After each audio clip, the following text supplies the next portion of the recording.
Fan of कर लेते हैं आगे वाला, कर दीजिए वाला ऑफ।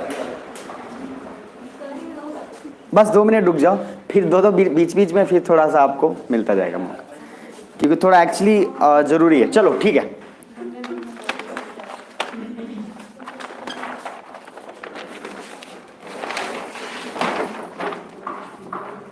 अब देखिए, पहले कुछ बातें कि पढ़ने वाले क्या है, तो थोड़ा मैप पे बस एक बार झलक दिखा देता हूँ, और कुछ नहीं होता है ना। तो इंडिया ये रहा, और ये देखिए पाकिस्तान, और उधर है अफगानिस्तान। तो अफगानिस्तान पहली बात इंडिया को टच करता है कि नहीं, ये मैंने बात बताया था, बट फिर भी बता देता हूँ। अफगानिस्तान इंडिया को टच करेगा, लेकिन चूंकि ऊपर का जो एरिया है वो काफ़ी टफ रहता है, रास्ता काफ़ी टफ है पहाड़ी एरिया में, तो कोई भी चीज़ इंपोर्ट एक्सपोर्ट करना इतना आसान नहीं होगा।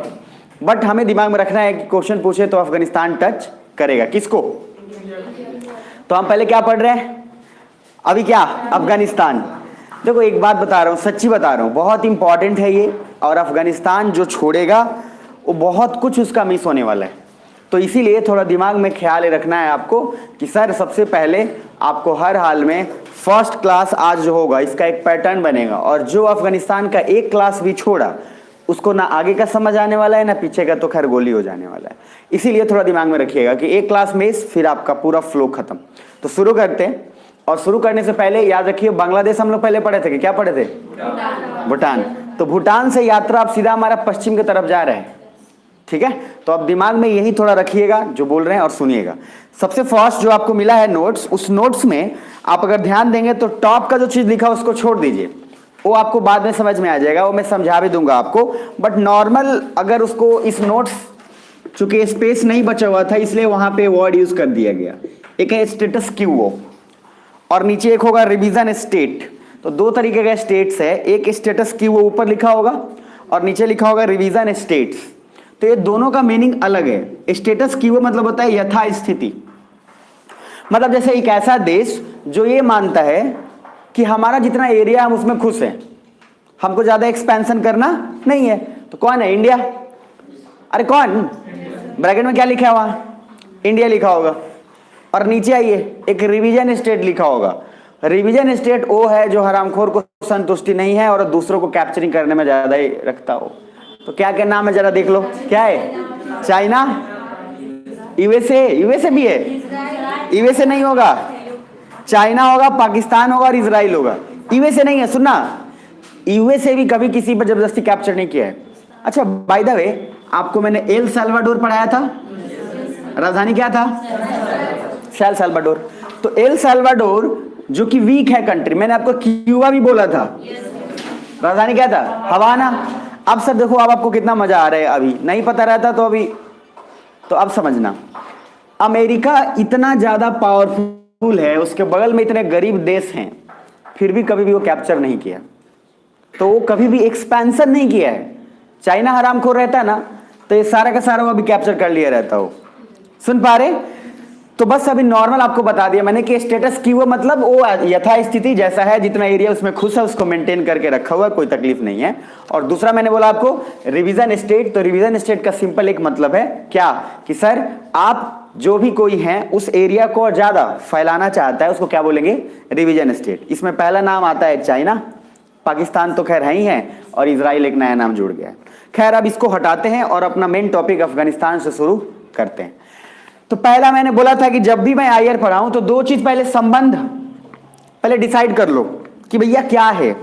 इंडिया अफगानिस्तान के साथ पढ़ रहे हैं तो उसका क्या बॉन्डिंग है, कैसा उसका बॉन्ड हुआ। जैसे हम भूटान के साथ बॉन्डिंग किए थे तो कॉमन फैक्टर क्या था, बुद्धिज्म। अब इंडिया अफगानिस्तान के साथ आपको लगता है कि बुद्धिज्म होगा।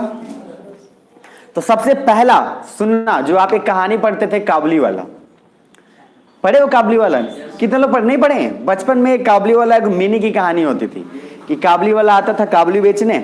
ये लगभग 3-4 क्लास में होता था गवर्नमेंट स्कूल के स्टोरीज में। नहीं है तो मैं सुना देता हूँ, परेशान मत हो, क्योंकि रविंद्रनाथ टैगोर ने ये कहानी लिखी है। रविंद्रनाथ टैगोर का नाम तो सुने हो ना, पक्का मान लेना, ठीक। तो रविंद्रनाथ टैगोर ने उस कहानी में जिक्र किया है, जो काबुली वाला है वो बेसिकली कोई और नहीं, अफगानिस्तान के वो एक लोग है जो अफगानी लोग हैं जो काबुली बेचने आ रहे हैं। तो काबुली चना जो आप खाते हैं ना, वो काबुली चना भी अफगानिस्तान का कॉन्सेप्ट है। तो हमारा फूड से भी संबंध किससे है? अफगानिस्तान से। तो जरा देखो फर्स्ट पॉइंट लेफ्ट साइड में, पहला है इमोशनल बॉन्ड क्या क्या है जरा देख लो। तो पहला इमोशनल बॉन्ड में है कि सबसे first Rabindranath Tagore poems and story Kabuliwala, दिख पा रहा है? और उसके बाद दूसरा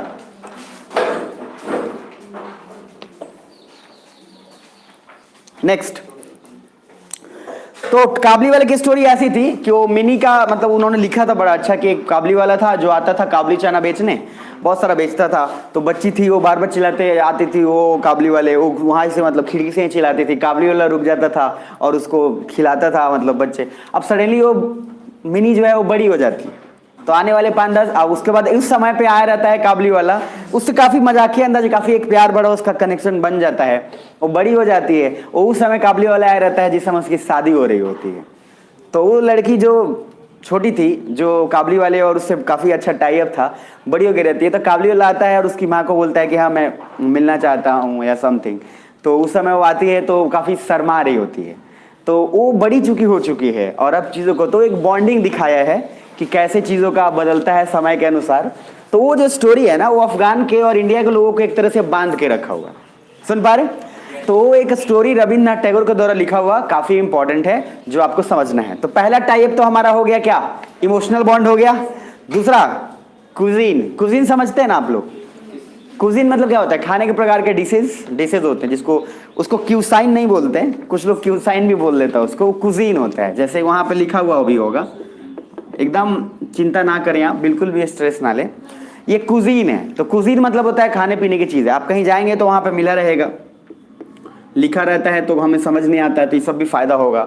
एक तो कुजीन, अच्छा एक और इसी कुजीन में एक और चीज आता है डेजर्ट। डेजर्ट जानते होंगे आप लोग, एटलीस्ट अब तो कम से कम जो कॉन्सेप्ट है भोज खिलाने वाला, बाटर सिस्टम, भिकमंगा सिस्टम जो है, तो बेसिकली ये जो सिस्टम है इसमें डेजर्ट्स का मीनिंग तो सिखा दिया है। कुछ लोग बोलते हैं डेजर्ट्स खाए, डेजर्ट्स बड़े लोग डेजर्ट्स वो लोग तो मरुस्थल खा जाए बाद में पता चला अच्छा मतलब मिठाई जो खाने के बाद जो खाते हैं थोड़ा मीठा, उसको डेजर्ट्स बोलते हैं। खैर, तो पहला बैकग्राउंड रविन्द्रनाथ टैगोर स्टोरी कौन सा है?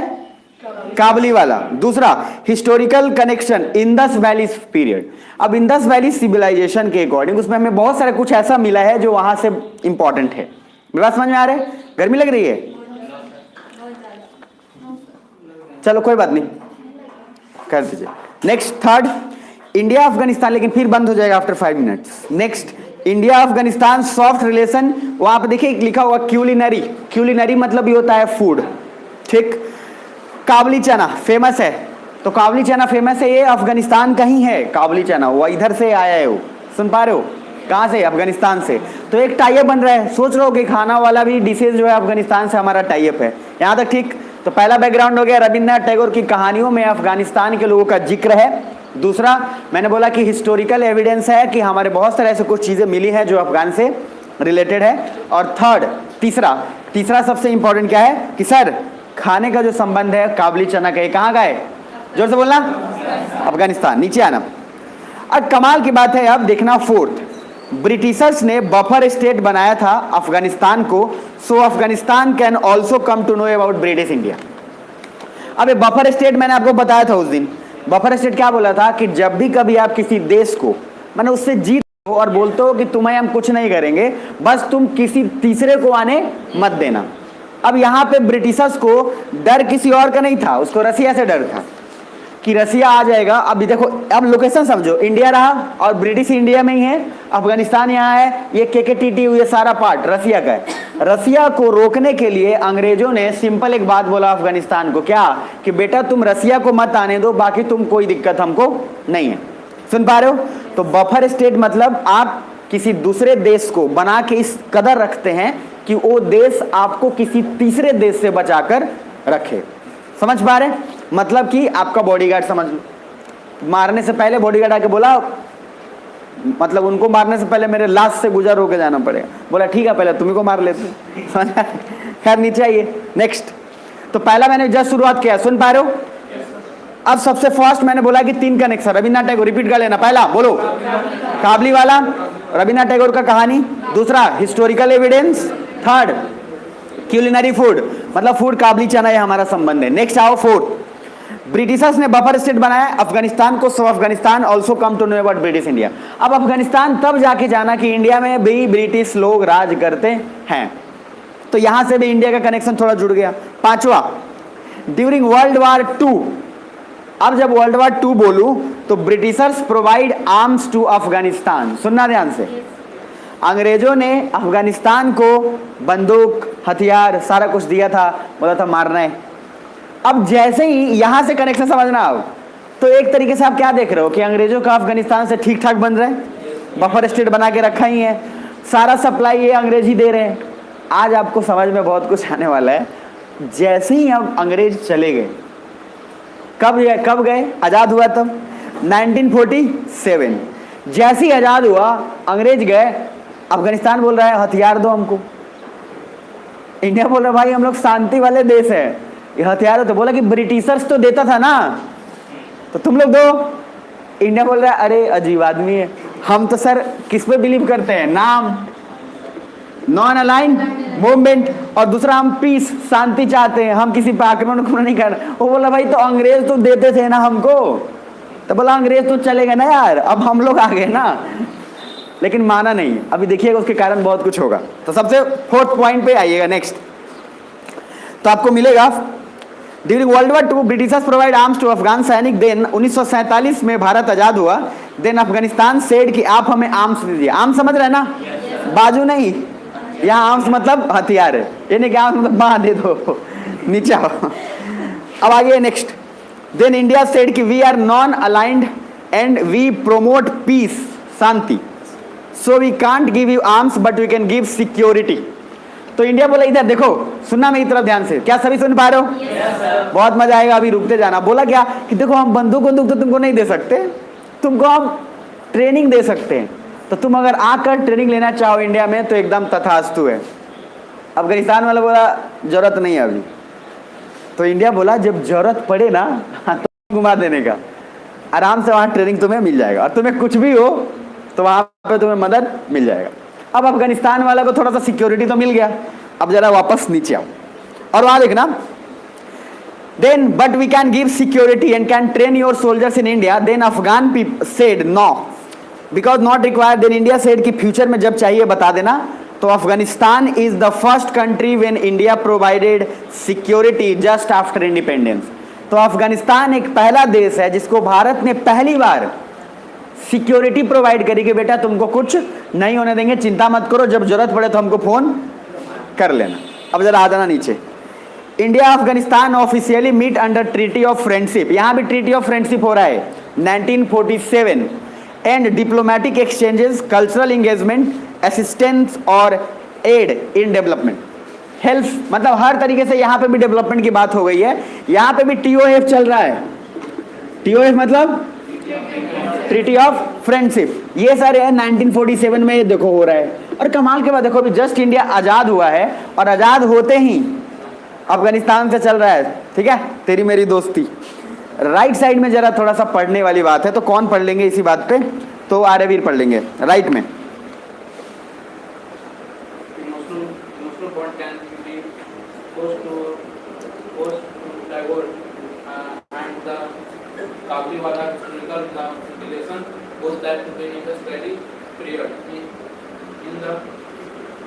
Modern times, it is useful to Afghan wars. During the World War II, they provided Afghanistan with arms. India after independence is discontinued owing non-aligned posture. Good. Diplomatic relation with effectively officially established with the Treaty of Friendship of 1950। अब समझना ध्यान से, जो officially पहले तो इन्होंने बोल तो दिया कि बेटा सिक्योरिटी चाहिए ले ले, लेकिन ऑफिशियली जाकर कब हुआ 1950 में। लाइन पहला मैं पढ़ रहा हूं, समझना। पहला क्या है, emotional bond can be traced to Tagore and Kabuliwala, मतलब इमोशनल बॉन्ड हमें काबली वाला जो टैगोर की बात है वो हमें मिल सकती है उनकी कहानियों से, जिसमें पहला कहानी एक है उनका क्या, काबली वाला। दूसरा line, historically the relation goes back to the Indus valley period. तो ऐतिहासिक हमारा रिलेशन क्या है? इंडस वैली सिविलाइजेशन से। Third, in the modern times British resorted to Anglo Afghan wars. Anglo जब वॉर हो तो क्या? ब्रिटिश, बोला था ना। तो एंग्लो अफगानिस्तान वार हुआ, उसमें ब्रिटिश जीत भी गए और उन्होंने क्या आर्म्स वगैरह प्रोवाइड किया था वर्ल्ड वॉर 2 के समय, जो कि बाद में इंडिया ने क्या किया? कंटिन्यू किया कि डिसकंटिन्यू किया? डिसकंटिन्यू। बाद में मांगे तो बोला कि नहीं बेटा नहीं मिलेगा। अब यहां से शुरू और यहां से आप ध्यान में अब रखना, ठीक? चलो पेज नंबर 104। अब चीजों को थोड़ा बढ़िया ढंग से समझ लेना, एकदम ऐसे मतलब मजा आएगा ना आपको। थोड़ा देर के लिए क्लोज कर दीजिए। अभी आपको जीवन के आनंद आएंगे, ठीक है? जबरदस्त, समझिएगा। एक 1893 दिख रहा है उस पेज पे, 1893 दिख रहा है? अरे है ना, तो बोलो। नेक्स्ट आगे आना और समझना। एक लाइन है, अभी के लिए फिलहाल समझ लो आप, डुरंड लाइन, जिसका नाम तो आप सुने हैं, लेकिन डुरंड लाइन का पूरा इतिहास चाइना के समय पढ़ाऊंगा मैं, चिंता नहीं करिएगा। बहुत कुछ, मैकमोहन लाइन, डुरंड लाइन, सारा का सारा वहां पे पढ़ेंगे। तो ये जो डुरंड लाइन है, ये अभी क्या है समझना। इधर मेरी तरफ देख लेना। लेट से ये इंडिया है और ये है अफगानिस्तान, ठीक है? अब इसके बीच में समझ लेना, ये बहुत इंपॉर्टेंट है। इसके बीच में जो लाइन है, ये लाइन क्या है? Durand line. अब होगा क्या, 1947 में इंडिया से निकल के क्या बन गया? पाकिस्तान। अरे इंडिया का कुछ हिस्सा बन गया ना पाकिस्तान। तो बताना जरा, पहला जो डुरंड लाइन था वो किसके बीच में था? इंडिया और अफगानिस्तान। अब किसके बीच में? पाकिस्तान और अफगानिस्तान। सुन पा रहे हो? तो डुरंड लाइन सडनली पहले जो इंडिया और अफगानिस्तान के बीच था, इंडिया से निकल के हो गया क्या? पाकिस्तान। तो अब ये लाइन बेसिकली किसके बीच में हो गया? पाकिस्तान एंड अफगानिस्तान। अब सुनना, जब तक ब्रिटिशर्स थे ना, तब तक कोई दिक्कत नहीं था अफगानिस्तान को, वो मस्त अपने एंजॉय कर रहा था। लेकिन अब नया कौन आया है? और ये पाकिस्तान आते आते क्या बोल रहा है? बोले ना डनेर जो काटा जाता है, तो ये डनेर काटते काटते ये लाइन को ही खींच लिया इधर। और वो जो लाइन है ये सर आदत है ना, नहीं जाएगा। अभी लोग भी तो इंडिया से ही गए थे ना, अभी नया नया। तो नाद वाला जो कॉन्सेप्ट है कि नाद कहाँ होगा रोडे पर होगा, ये काटते काटते डुरंड लाइन को यहां खींच के लिया। सुनना अभी। और मैक्सिमम एरिया क्या हो गया? अफगानिस्तान का कहना था कि ब्रिटिशर्स ने कभी हम पे दबाव कुछ डाला नहीं, हम आराम से नॉर्मल थे, आप लोग आते आते यार अजीब कर दियो। तो अब क्या हो गया कि कुछ लोग इस डुरंड लाइन के इधर रह गए और कुछ लोग इधर आ गए। मतलब पहले से तो थे ही, उस डुरंड लाइन की वजह से कुछ लोग इधर कर गए, कुछ लोग उधर चले गए। तो पाकिस्तान वाले लोग भी कुछ उधर पार कर गए नदिया के पार, और कुछ लोग इधर आ गए। तो अब क्या हुआ? सबसे ज्यादा बुरा किसको लगेगा? अफगानिस्तान को, क्योंकि उसका एरिया ही तो ऑलमोस्ट छोटा हो गया ना। और सर इस वजह से अफगानिस्तान सोचा क्या, यार ये तो अजीब बात कर दिया। पाकिस्तान कह रहा है कि देखो यार नया नया अपन जन्म लिए, और मैंने क्या बोला, नया नया जब जन्म लिए तो हमको क्या है, ज्यादा चाहिए। और मैंने बोला कि जब नया नया आदमी आता है तो उसका इच्छा शक्ति बड़ा स्ट्रांग होता है, उसको हर कुछ चाहिए। नया नया जो बाइक सीखता रहता है, उसको तुम जितना चलवा लो, चाहे धूप हो, चाहे ठंड हो, चाहे गर्मी हो। नया नया आपका भाई कोई अगर सिखा दियो, उसको 9th-10th के करीब है अगर वो, उसको खूब घुमाओ, वो कहीं भी चल लेगा। उसको बिना खिलाए भी आप आराम से उससे समझ रहे हो, वो एकदम रेडी रहेगा। अरे हम है ना भैया, हम है, क्या चिंता करते, एकदम ऐसे होगा। तो नया नया पाकिस्तान बना था, इसको भी पूरा जोश का कमी था नहीं। और सबसे कमाल की बात, बेचारे को एरिया तो कम मिला था। अरे है ना, इंडिया के तुलना में तो उसको कम ही मिला था ना। तो भूख तो इसका और था कि बेटा मिल जाए थोड़ा और एरिया। बगल में था अफगानिस्तान, डुरंड लाइन को खिसका के थोड़ा और एरिया कैप्चर कर लिया। अब जरा एक स्टेप आगे है ना। अब अफगानिस्तान ने बोला पाकिस्तान को, देख भाई ये बात बढ़िया नहीं है। पाकिस्तान बोला अरे चुप, बात बड़ी बढ़िया, बाद में देख लेंगे, अभी कोई तकलीफ नहीं है। लेकिन जरा वहां पे एक बात को समझना, अफगानिस्तान ने इस डुरंड लाइन पे जो पाकिस्तान ने किया उसको मना कर दिया अफगानिस्तान ने कि ये गलत बात है, आप ऐसा नहीं कर सकते। लेकिन जरा पहले वहां पे एक डायग्राम नोट्स का देख लो, फिर पूरा कंटिन्यू बताऊंगा। तो Britishers make border between British India and Afghanistan, ऊपर में 1893। तो 1893 में इस लाइन को डुरंड लाइन बोला जाता था, जो अफगानिस्तान और किसके बीच था? इंडिया, मतलब ब्रिटिश इंडिया बोल लो। नेक्स्ट 1947 ब्रिटिशर्स लेफ्ट, उसके बाद पाकिस्तान बना, और नाउ लाइन किसके बीच में हो गया? पाकिस्तान एंड अफगानिस्तान। नीचे मैंने एक लाइन बनाया, वो दिख पा रहा है आपको डायग्राम? सर वो माइंड मैप इतना इजीली बनाया गया है कि आपको कुछ भी दिक्कत नहीं होगा, बस आप ध्यान से सुनते रहो। नेक्स्ट आ जाओ नीचे। अब वहां पे 4 कैटेगरीज हैं, उन चारों कैटेगरीज का नाम मेरे साथ रिपीट करोगे।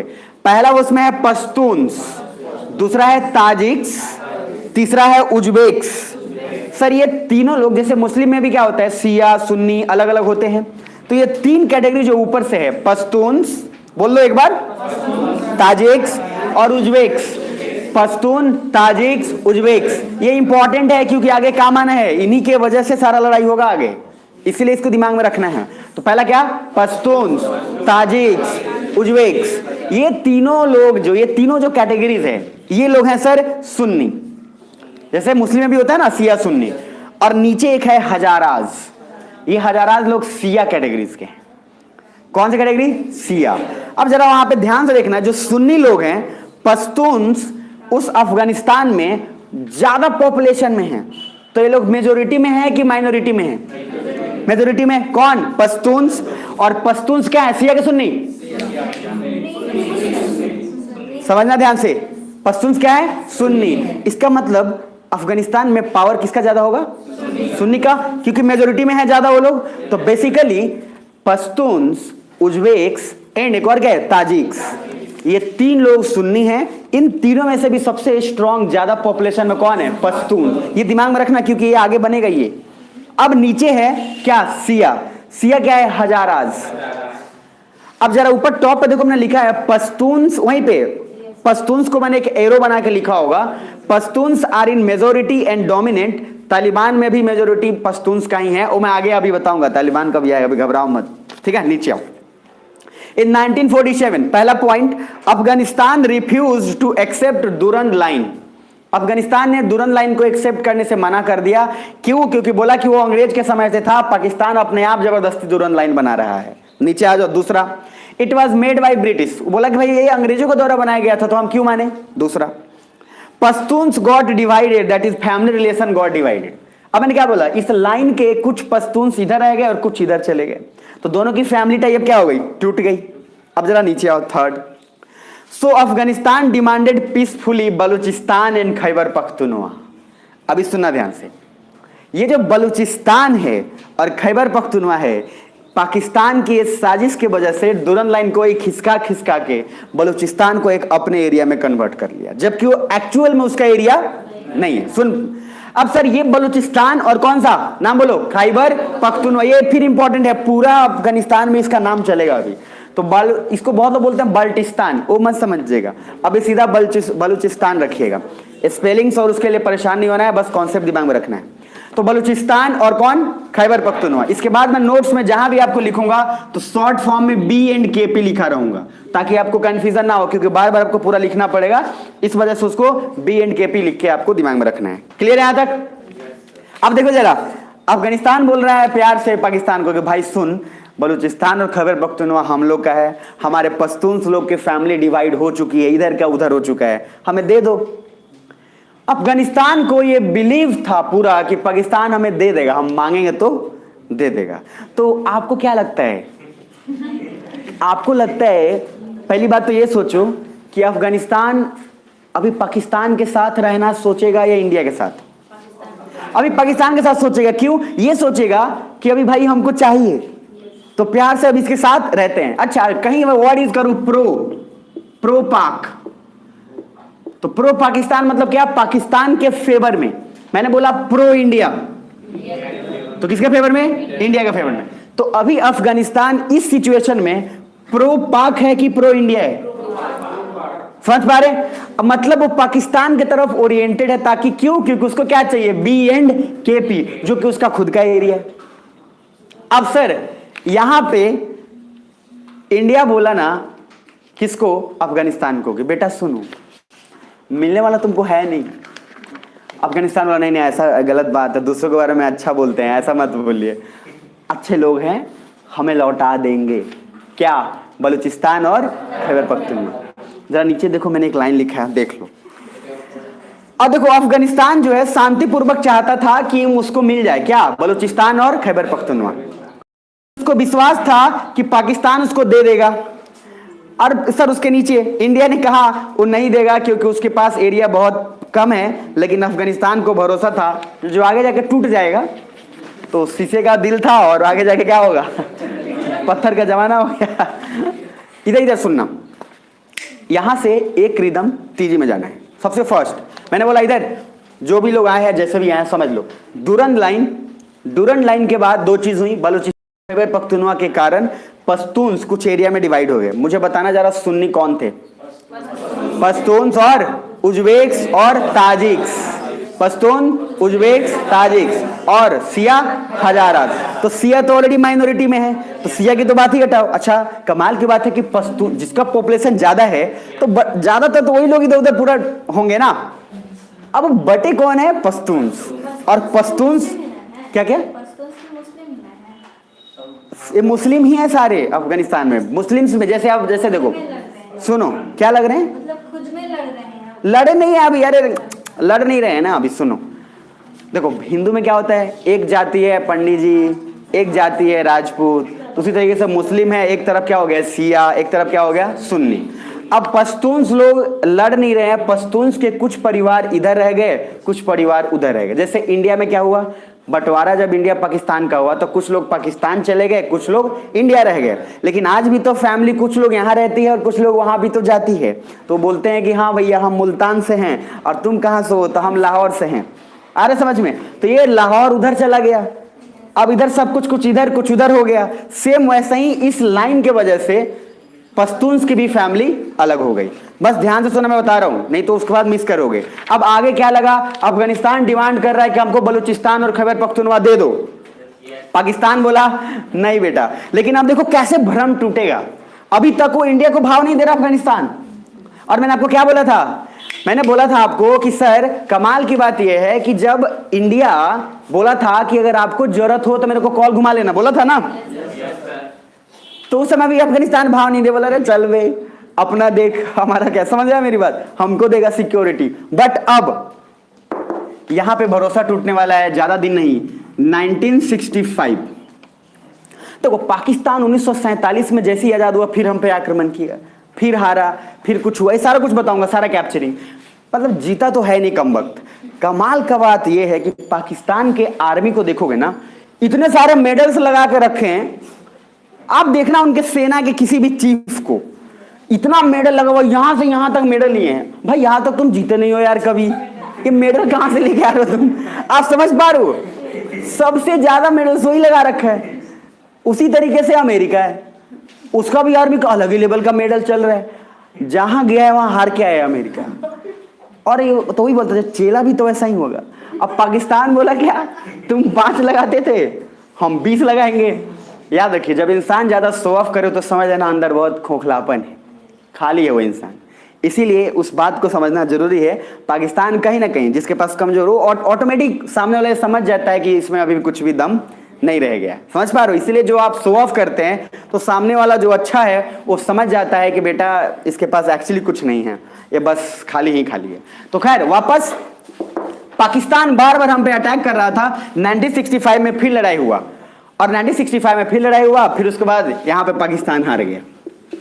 अब पाकिस्तान जब हारा तो ठीक है, लेकिन मैंने आपको इंदिरा गांधी की एक कहानी सुनाया था, याद है कि सर उसके बावजूद भी पाकिस्तान मान नहीं रहा था। इंदिरा गांधी गई, 20 मिनट इंतजार किया गया और आके क्या बोल, देखो रॉ क्रिएट करो, रॉ क्रिएट करने के बाद फिर 1971 में बांग्लादेश बन जाएगा।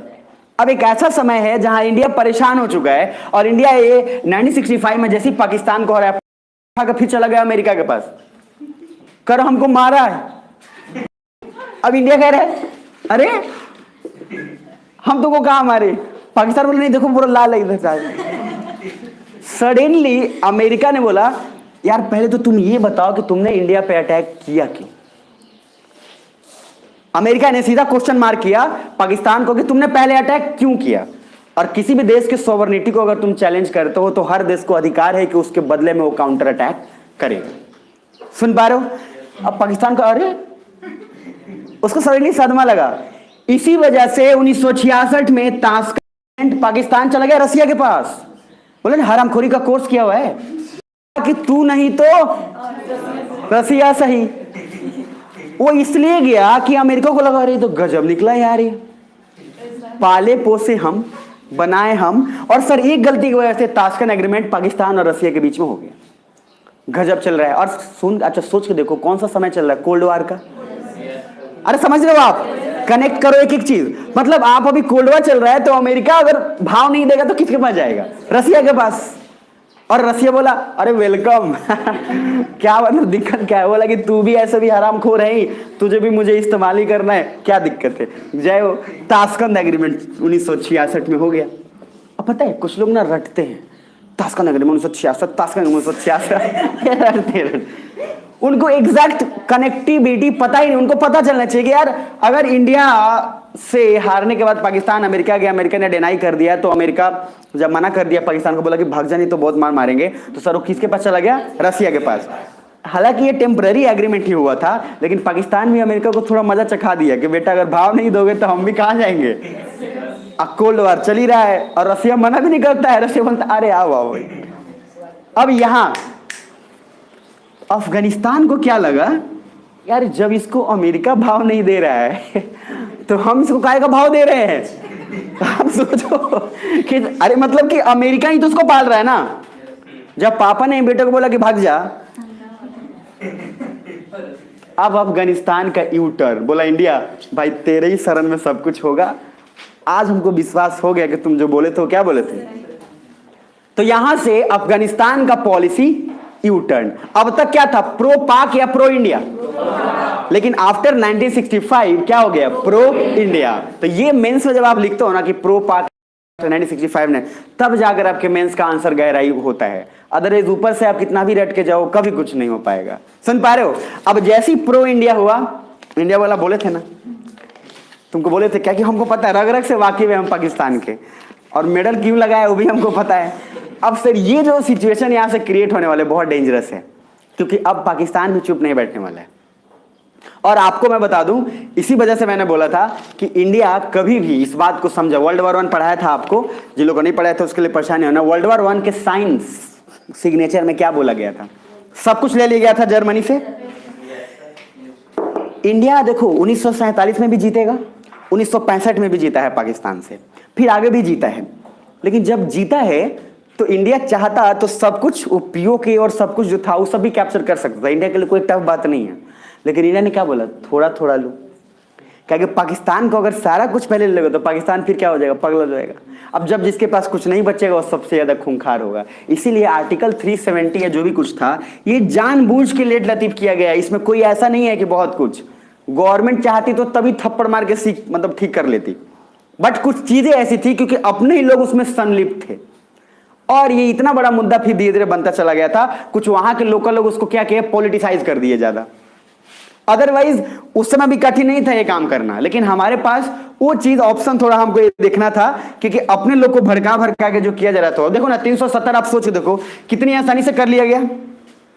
आप देखोगे आराम से चुपचाप, इतना दिमाग लगाया है, गवर्नर से पास करवा लिया गया है। वहां के चीफ मिनिस्टर को पहले, महबूबा मुफ्ती को पहले मुफ्ती में ले गया, उनको पहले सबको नजरबंद कर दिया। काहे कि जब लोकल गवर्नमेंट नहीं रहेगा तो सारा पावर हो जाएगा गवर्नर के पास। तो वहां का जो गवर्नमेंट था, चीफ मिनिस्टर, सबको बंद कर दिया। पावर किसके पास आया, गवर्नर। और गवर्नर होता है सेंट्रल गवर्नमेंट का सबसे बड़ा मतलब वो एजेंट। सीधा बोला हेलो गवर्नर गवर्नर साइन कर दिया, 370 पास हो गया सिंपल मेजोरिटी से। आगे पॉलिटी में पढ़ाऊंगा आपको बड़े मजे तरीके से। तो ये जो तरीका है वो इंडिया चाहता तो पहले भी कर सकता था, बट नहीं, उसको पता था कि पाकिस्तान को एक ही बार अगर सब कुछ पाकिस्तान से ले लें तो पाकिस्तान फिर पागल हो जाएगा और हम पे फिर ज्यादा अटैक करेगा, इसलिए थोड़ा थोड़ा लिया गया। तो कुछ लोग बोलते हैं कि उसी समय ले लेना चाहिए था। अब उन बेवकूफ को कौन समझाए, वो समझते नहीं है कि सर 1965 में बहुत मार मारे हैं पाकिस्तान को, 1971 में भी जब मारे हैं, लेकिन हम कभी भी उससे कुछ नहीं लिए हैं। हम बोले कि ठीक है यार, थोड़ा तुमको लगना तो चाहिए कि कुछ है हमारे पास, ठीक है, धीरे धीरे करके। सुन पा रहे हो? अरे है ना। अब जरा आगे है ना, पाकिस्तान के प्रति अब अफगानिस्तान का भावना थोड़ा बदल गया, और अब पाकिस्तान जो है उसको भी समझ में आ गया कि अफगानिस्तान अब मेरे से कतरा रहा है, मेरे पास आ नहीं रहा है। और इसका बात क्या सिंपल एक ही है, इंडिया सपोर्ट कर दिया। और इंडिया जाके क्या बोल रहा है, अफगानिस्तान को बोला है, सुनो तुम लोग बोलो कि बलूचिस्तान और खैबर पख्तूनख्वा तो हमारा हैवे करे, ठीक है, अब ये भी बोलो क्या, ये भी बोलो कि उसके बाद ये दुरंत लाइन का एरिया उधर तक, वो भी हमरा है। मतलब उसको इतना बढ़ा चढ़ा के उसको बोला गया कि तुम भी बोलो, क्या कि लड़ाई तुम अगर इस पे करोगे तो इतना ही मिलेगा। तुम ये बोलो कि हमारा एरिया इधर का था, तब ना खींचते खींचते खींचते सही जगह पे पहुंचोगे तुम। समझ पा रहे हो? ये साइकोलॉजी है। साइकोलॉजी में इसी तरीके से किया जाता है, किसी चीज को बहुत ऊपर बढ़ा के और फिर घटा दिया जाता है। मैंने बोला था ना आपको, एक कहानी भी सुनाया था एक लड़की का, उसने लिख दिया था सब कुछ, सुनाया था आप लोगों को? नहीं बताया था? तो एक लड़की थी, वो न्यूयॉर्क में पढ़ रही थी कॉलेज में, तो फेल हो गई थी।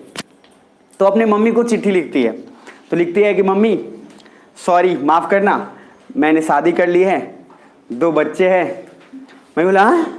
आप सोचो, आप सोच के देखो, आप सोचो अगर सडनली इंडिया में ऐसा हो जाए, वो तो फिर भी यूरोप की कहानी थी। आप सोचो, और रियल है ये, और उसने भेजा। ये साइकोलॉजी प्रैक्टिकली ये सारा कुछ अपना हो रहा है थ्योरी।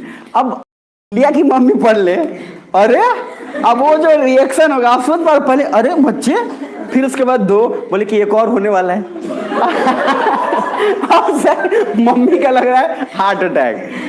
फिर उसके बाद नीचे बोले कि बस कोई बात नहीं मम्मी, अब आ जाना आशीर्वाद देने, बस हम लोग अभी आ गए, आपसे बताए नहीं, माफ करना, ये वो सब कुछ बोल दी। और नीचे जाते जाते लिखते लिखते फिर बोली देखो मम्मी ऐसा कुछ नहीं हुआ है, मैं फेल हो गई हूँ। और इसके बाद में अब आप सोचो क्या हुआ, सडनली वो डर गई। उसको चलो कोई बात नहीं, फेल ही ना हुई है। तो सर ये कुछ ट्रिक जो है ये आप आजमा सकते हैं घर वालों में। समझ आ रहा है मेरी बात? तो ये साइकोलॉजी है, उसने बहुत बढ़िया गेम खेल दिया। तो मम्मी लोग का रिएक्शन हाई था, फिर लो कर लिया। तो ये तरीका होता है, आगे आओ और ये मैं सिखा दूंगा, डोंट वरी। पेज 105 पे आइए, समझिए। 1965 इंडिया पाकिस्तान वार हुआ, पाकिस्तान यूएन चला गया। वही चीज जो मैंने समझा है वही चीज लिखा हुआ है। सो पाकिस्तान वेंट यूएन, पाकिस्तान कहां गया?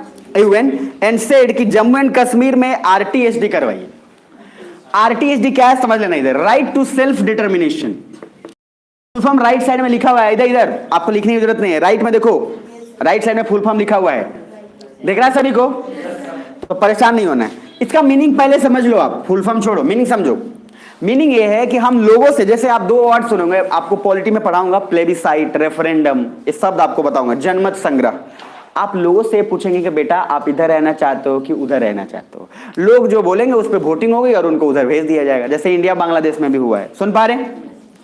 अब इंडिया ने क्या, देखो इधर ध्यान से, सबसे फर्स्ट, अभी एक बार पहले देख लो तब आगे बढ़ना। फर्स्ट क्या लिखा है कि पाकिस्तान ने यूएन के पास गया और यूएन के पास जाके बोला कि जम्मू और कश्मीर में आरटीएसडी करवाइए।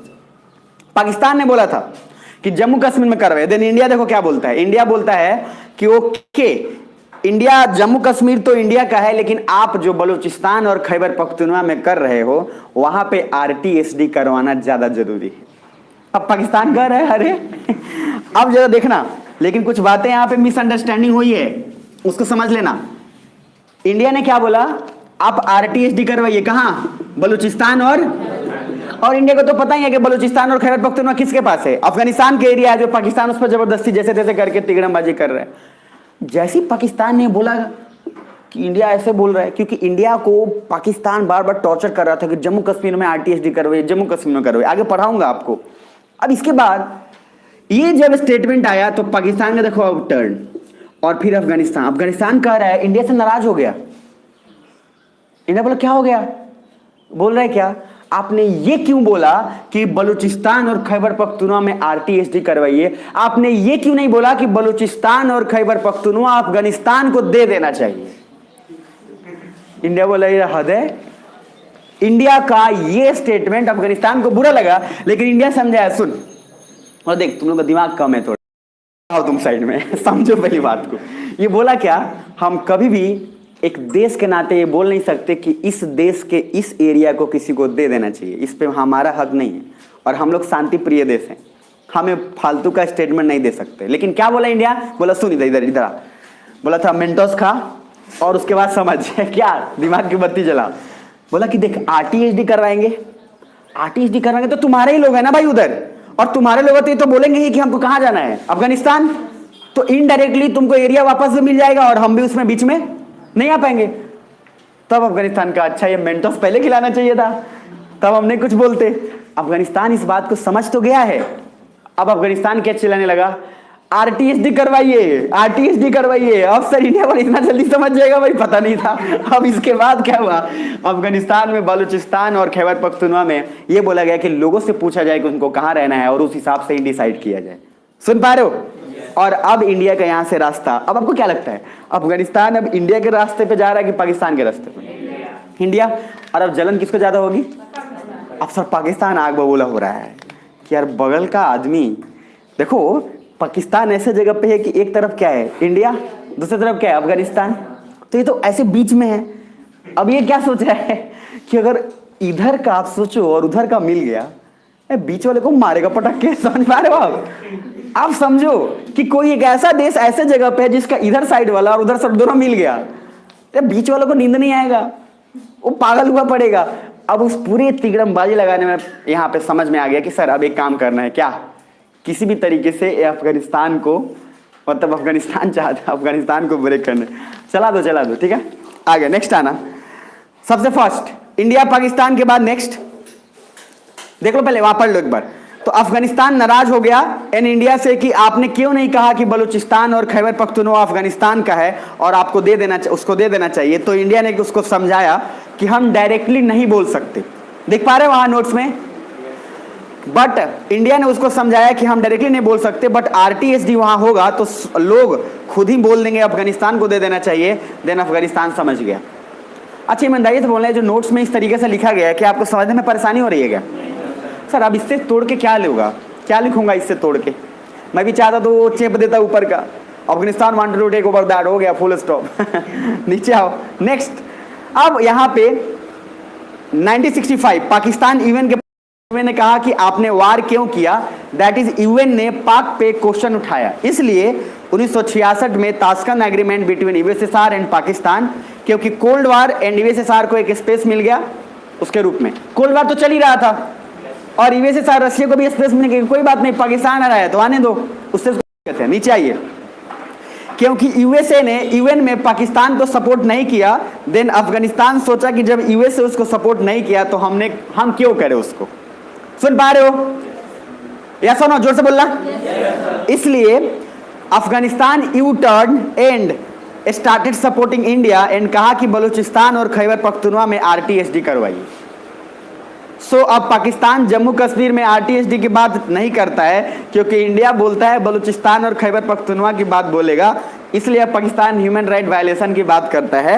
और जम्मू कश्मीर में 370 के बाद इंडिया कहता है कि अब पीओके पे बात होगी। अब सुनना ध्यान से, अब कमाल की बात क्या है, अब जैसे ही इधर से चिल्लाता है पाकिस्तान जम्मू कश्मीर, इंडिया बोलता है बलूचिस्तान खैबर पख्तूनवा।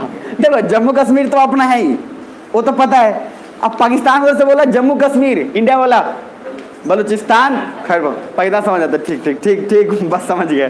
अब उसको लगता है कि बलूचिस्तान खैबर पख्तूनवा तो मेरा है नहीं, इंडिया ने उसका फॉल्ट लाइन पकड़ लिया। अब इंडिया ने जैसे वो नब्ज पकड़ा, अब पाकिस्तान देखो क्या बोलता है, पहले बोलता था जम्मू कश्मीर मेरा है, जम्मू कश्मीर मेरा है, जम्मू कश्मीर में ये कराइए, अब बोलता है जैसे 370 खत्म हुआ तो पहले बोल रहा था ये गलत हो रहा है, ये सही नहीं है, ठीक है। उसके बाद इंडिया ने फिर एक बार स्टेटमेंट बोला क्या, बलूचिस्तान खैबर पख्तूनवा। पाकिस्तान कह रहा है बस क्या आरटीएसडी करवा लीजिए, सीधा स्टेटमेंट चेंज। अब आरटीएसडी के बाद कह रहा है क्या, नहीं सब ठीक चल रहा है, बस ह्यूमन राइट वायलेशन हो रहा है, मानव अधिकार का उल्लंघन। इंडिया बोला कि आप जो बलूचिस्तान और खैबर पख्तूनवा में कर रहे हो, क्या आरती उतार रहे हैं आप लोगों का, कि आप क्या कर रहे हैं, वहां पे भी तो आप लोगों को दबा रहे हैं। सुन पा रहे हो? तो अभी 2 स्टेटमेंट हुआ है, सुनना। सबसे फर्स्ट, बलूचिस्तान और खैबर पख्तूनवा का एक बहुत बड़ा कॉन्सेप्ट जो इंडिया समझ चुका है और उसी नब्ज को पकड़ के रखा है, क्योंकि जानता है कि पाकिस्तान जो है अफगानिस्तान के साथ मिलकर गलत इस्तेमाल भी कर सकता है। सुन पा रहे हैं? अब जरा एक स्टेप आगे आना और थोड़ा जीवन का आनंद लेना, और यहां से फिर एक बार और ध्यान देना। तो आपको वहां पे मिलेगा पेज नंबर 106।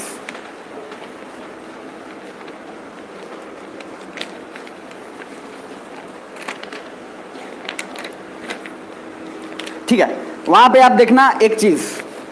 अब जैसी ये बात हुआ कि, सुन पा रहे हो सब, जैसे ये बात हुआ कि सर बलूचिस्तान और खैबर पख्तूनख्वा में आरटीएसडी करवाइए, वहां के लोग अचानक से काफी एक्टिव हो गए, और इसमें इंडिया भी था। इंडिया ने क्या किया? बस क्या कुछ नहीं किया, क्या घी में आग डाल दिया? क्या आग में घी डाला? बस इंडिया ने कुछ नहीं किया, क्या बोला? सिंपल कि एक काम करो, कुछ ग्रुप्स को बनाओ और बलूचिस्तान और खैबर पख्तूनख्वा में जाकर ये बोलना शुरू करो कि हमारा है, ये हमारा है, हमें मिलना चाहिए, अफगानिस्तान को मिलना चाहिए। वहां जाकर लोग सर पूरा दंगा फसाद करने लगे। अब पाकिस्तान को क्या लगता? समझ में नहीं आएगा उसको। क्या उसने क्या किया? जैसे लोग दंगा उठाने लगे आवाज कि बलूचिस्तान खैबर पख्तूनख्वा अफगानिस्तान का है, पाकिस्तान मारना शुरू कर दिया। अब जैसे पीटना शुरू कर दिया, अब इंडिया क्या बोल रहा है? ये देखिए ह्यूमन राइट वायलेशन, और ये लोग तो अपने ही लोगों को मार रहे हैं। पाकिस्तान का अजीब बात है यार। और इसमें सर इंडिया का दिमाग, यहां दो तरीके से चीजें हुआ, देखिए ध्यान से। सबसे फर्स्ट 1968 मैंने बोला था, इधर 1968 में रॉ क्रिएट हुआ। पहले था आईबी, तो इंटेलिजेंस ब्यूरो। अब आईबी जो है वो एक ही डिपार्टमेंट था हमारा, लेकिन अब आईबी में भी दो चीज कर दिया गया। आईबी को बोला गया कि आप इंटरनल मसला चेक करिए, और नया बना दिया क्या? रॉ। और रॉ को बोला गया कि एक्सटर्नल जितना मैटर है सब कौन देखेगा? रॉ। मेरी बात समझ में आ रही है? अब सर ये 1968 में हमारा इंटरनल सिक्योरिटी के लिए आईबी को कन्वर्ट कर दिया गया, और रॉ को बोला गया कि आप बाहर का जो भी मुद्दा है वो संभालिए। अब देखो, रॉ मुंह उठा के सीधा पहुंचा बलूचिस्तान और खैबर पख्तूनख्वा, और आराम से धीरे धीरे लेवल पे लोगों को बोलना शुरू किया कि बोलो बलूचिस्तान और खैबर पख्तूनख्वा किसका है? अफगानिस्तान का। लोग सर, और उनको तो थोड़ा सपोर्ट का जरूरत था, भीड़ को थोड़ा सा सपोर्ट चाहिए, बाकी तो सारा वो आग लगा देगा खुद ही। अब पीछे से जो बोल देता है आग लगा दो, खुद भाग जाएगा, बाकी सब लोग को ढूंढ ढूंढ के योगी जी ईंट निकालेंगे अपना। अब यहाँ पे काम होना शुरू हो गया है। अच्छा, कमाल की बात सुनना इधर, अभी तक पाकिस्तान 1966 में किसके पास गया? रसिया। अब देखो भैया, वो धोखेबाज है, कभी इधर कभी उधर, पलटू राम है पाकिस्तान, बोल देता है कुछ, कभी इसका ना उसका, कभी किसी का नहीं हुआ है। वो सडनली अमेरिका थोड़ा सा जैसी भाव दे दिया पाकिस्तान को, थोड़ा सा दिया कि ले भाई ले। पाकिस्तान तो अरे जी सर, मतलब एक ब्रेड खाली गिरा था तब तक पूरा लूटने के लिए पूरा पाकिस्तान आ गया। अब यहां से सबसे बेकार लगा किसको? यूएसएसआर को। यूएसएसआर बोले यार तुम तो किसी का नहीं है भाई, आज इसका कल ऐसा लोग तो दशा बहुत होता है। रसिया ने बोला सुनो, इसको सबक सिखाना पड़ेगा। तो इंडिया चुपचाप गया रसिया के पास सुनना, और बोला क्या आपसे मुझे कुछ ऐसी मदद मिल सकती है जिससे कि हम बलूचिस्तान और खैबर पख्तूनख्वा में इतना दंगा कर दें लेकिन हमें पता ही ना चले कि किसने किया है, ना किसी को शक हो। रसिया बोला तथास्तु। सीधा बोला आपने एक आर्मी बनाओ, और एक ग्रुप बनाया गया जिसका नाम है बीपीएलएफ। ठीक है। अब सर आप वहां ध्यान से, हालांकि वो लिखा हुआ है बलूचिस्तान पीपल्स लिबरेशन फ्रंट। सुनना इधर मेरी तरफ देखना प्लीज, यहां से समझना। रसिया और इंडिया, रसिया का ये आइडिया आया कि हम एक काम करते हैं, बीपीएलएफ बनाते हैं, बलूचिस्तान पीपल्स लिबरेशन फ्रंट, मतलब बलूचिस्तान के लोगों की आजादी के लिए ऑर्गेनाइजेशन, उसी का नाम क्या है? बीपीएलएफ। अच्छा सुन के देखो, आपको ऐसा फील नहीं हो रहा कि बलूचिस्तान के लोग ही बनाए होंगे ये? लेकिन बनाया कौन है? रसिया और कौन? इंडिया। दोनों मिल के सीक्रेटली बीपीएलएफ को इसको हथियार दिए, इसको सारा कुछ दिए, और सीधा बोले बस थोड़ा थोड़ा लेवल पे खाली तुम लोग मारना नहीं है, बर्बाद नहीं करना है, खाली बस दंगे करने हैं, जिससे कि बार बार पाकिस्तान परेशान होता रहे कि कौन बार बार मुद्दा उठा दे रहा है। पाकिस्तान दबाने की कोशिश कर रहा है, और ये लोग क्या कर रहे हैं? उठाने की। रसिया ने सीधा बोला कि यहां से भेजो इसको, पाकिस्तान को बर्बाद करना जरूरी है। दोनों मिले, और मिलने के बाद एक नॉर्मल ग्रुप चला गया, और रॉ इसको ऑपरेट कर रहा है पूरा इंटरनली ग्राउंड लेवल पे। और यहां से कमाल का फिर शुरू होता है। पाकिस्तान को अब लगने लगता है कि यार हो क्या रहा है। उसमें एक वर्ड आएगा जिसका नाम है प्लॉजिबल डेनाइबिलिटी। इसका मीनिंग क्या है समझ लो। सांप भी मरे और लाठी भी ना टूटे, कहावत सुने है ना? पानी चाहिए? हाँ, तो सांप भी मरे और लाठी भी ना टूटे। सुन पा रहे हो? अच्छा सुन पा रहे हो नहीं सुन पा रहे हो? पढ़ाओ छोड़ दूं? अभी देखना इधर, ये जो है, रसिया ने बोला देख भाई नाम नहीं आना चाहिए। इंडिया बोला अरे जब हमारा ही नाम नहीं आ रहा तो आपका नाम कैसे आएगा। इंडिया की एक बात हमेशा खासियत रही है और पूरे आईआर में आपको पता भी चल जाएगा, इंडिया जितनों को कोई प्रूफ नहीं छोड़ता है वो, कभी भी नहीं। और कोई एक प्राइम मिनिस्टर नहीं, इंदिरा गांधी भी चाइना को मारी सिक्किम वार के समय, सिक्किम के समय, वहां पे सिक्किम में खूब पिटाई हुई चाइना की। चाइना बोले कहाँ मारा लोग, 4 साल बाद करा बहुत दर्द हो रहा है उसको 4 साल बाद एहसास हुआ कि यार बढ़िया बहुत सारे चाइनीज मरे थे यार। इंडिया कभी एविडेंस नहीं छोड़ता है, कभी भी नहीं। ये इंडिया का हम, और सिर्फ एक गवर्नमेंट का नहीं, इंडिया के हर एक गवर्नमेंट का अपना अप्रोच रहा है, वो कभी भी प्रूफ नहीं छोड़ता है, वो सिर्फ मार के चुपचाप चलाता है। दर्द जब होता है तब एहसास होता है। सेम एज पाकिस्तान पर अटैक किया, पाकिस्तान बोला कहाँ है, सब नॉर्मल है, सब कुछ दिन बोला अरे घर ही नहीं है, आग लग गया घर ही गायब हो गया है। तो सर ये बहुत एक अच्छा टैक्टिक्स है इंडिया का, और पता नहीं क्यों हमारे इसका इंटेलिजेंस ब्यूरो और हमारा रॉ बहुत ज़्यादा स्ट्रांग है इस मामले में, बहुत ही ज़्यादा है। तो एक्सटर्नल मैटर में आपको फिर श्रीलंका में पढ़ाऊंगा, उसी तरीके से मारा गया है श्रीलंकन्स को, और उसके बाद फिर पता भी नहीं चला है। तो यहाँ पे रसिया भी बोल रहा है हम मारेंगे, मदद करेंगे, लेकिन नाम आना। राव बोला बस काफ़ी है इतना। अब सर वहाँ ग्रुप बनाया गया जिसका नाम है बलूचिस्तान पीपल्स लिबरेशन फ्रंट। सभी लोग को ये लग रहा है कि सब कुछ बलूचिस्तान में हो रहा है, लोग वहाँ के कर रहे हैं, लेकिन एक्चुअल में कोई और कर रहा है। और मास्टरमाइंड कौन है, इंडिया और। अच्छा अब आप सोच के देखो कि यहाँ रसिया का दोस्ती होने का कारण समझ रहे हो आप।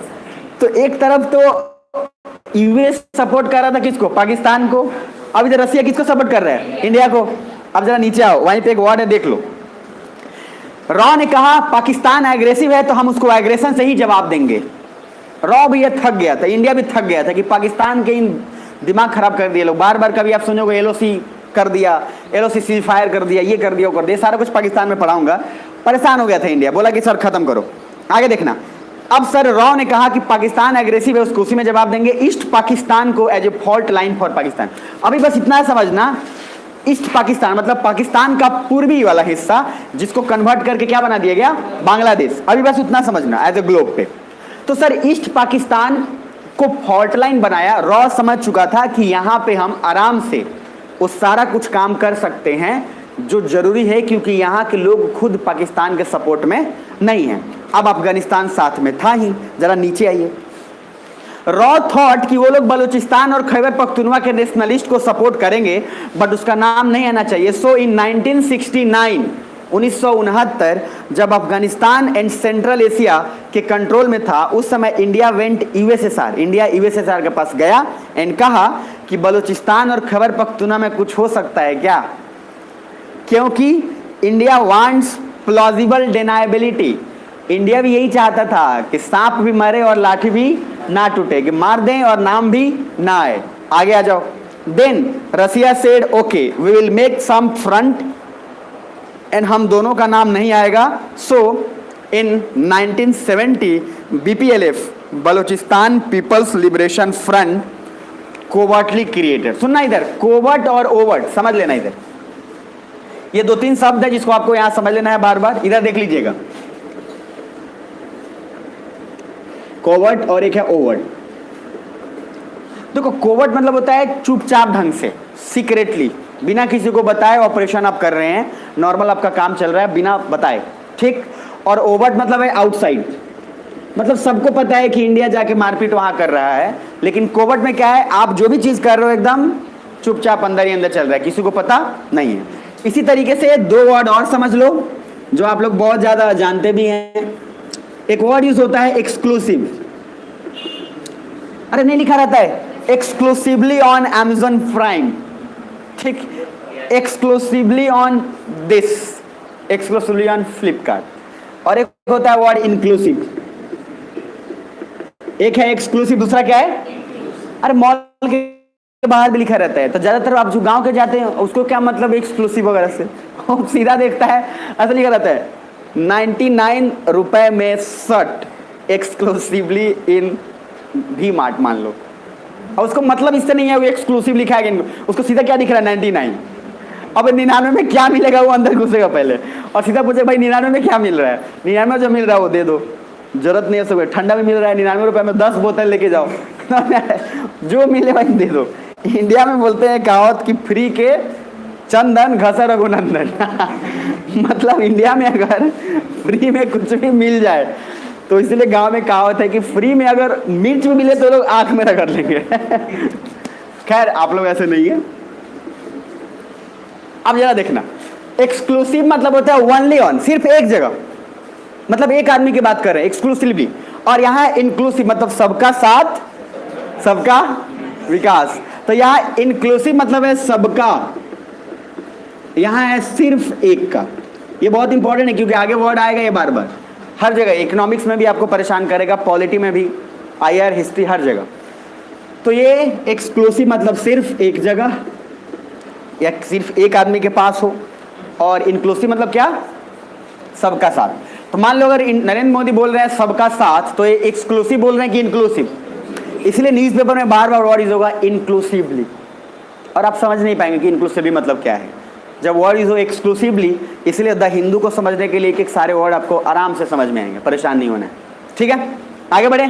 अब जरा देखना यहाँ पे बलूचिस्तान लिपर यहाँ बंद तो गया, उधर आना। अब उसके बाद नीचे covertly arms and money supported by USSR India. Russia को, मतलब रसिया और इंडिया ने सीधा पूरा हथियार दिया, किसको, ये सारे लोगों को, बीपीएलएफ वाले को, और पूरा हथियार बंदूक सब कुछ दिया और बोला कि बस मारना नहीं है, खाली बस इतना काम करते रहो कि जब पाकिस्तान कुछ बोले बस इधर से कुछ विद्रोह हो जाए कि बलूचिस्तान और खैबर पख्तूनख्वा किसका है, अफगानिस्तान का। अब सर सोचो एक ही चीज बार बार सुनते सुनते पाकिस्तान इरिटेट नहीं हो जाएगा। पाकिस्तान लगा लोगों को मारने, फिर इंडिया सीधा बोल रहा है देखिए क्या हो रहा है, अपने ही लोगों को मारा जा रहा है। पाकिस्तान सोचा कि यार ये कोई ऑप्शन नहीं छोड़ा हमारे को, लेकिन पाकिस्तान धीरे धीरे एहसास हुआ कि अचानक से ये आंदोलन इतना तेज कैसे हो गया। तो ना हरामखोरी का कोर्स तो भी किया था, वो कह रहा है क्या जरूर कुछ साजिश है। पहले उसको शक हुआ यूएसएसआर पे। अच्छा कमाल की बात देखो, इंडिया पे पहले शक नहीं हो रहा है उसको, पहले किस पर शक हो रहा है, रसिया पे। क्यों, क्योंकि अभी आ रहा समझ में, क्योंकि सर धोखाबाजी तो खुद करके आया ना। जो गलत होता है ना उसी को सबसे पहले डर लगता है, याद रखिए। जो सही होता है उसको क्या फर्क पड़ता है। अब छोड़ के तो आया था, इसको पता था यार हम छोड़ के आए, ये रसिया वाला ऐसे कर रहा है।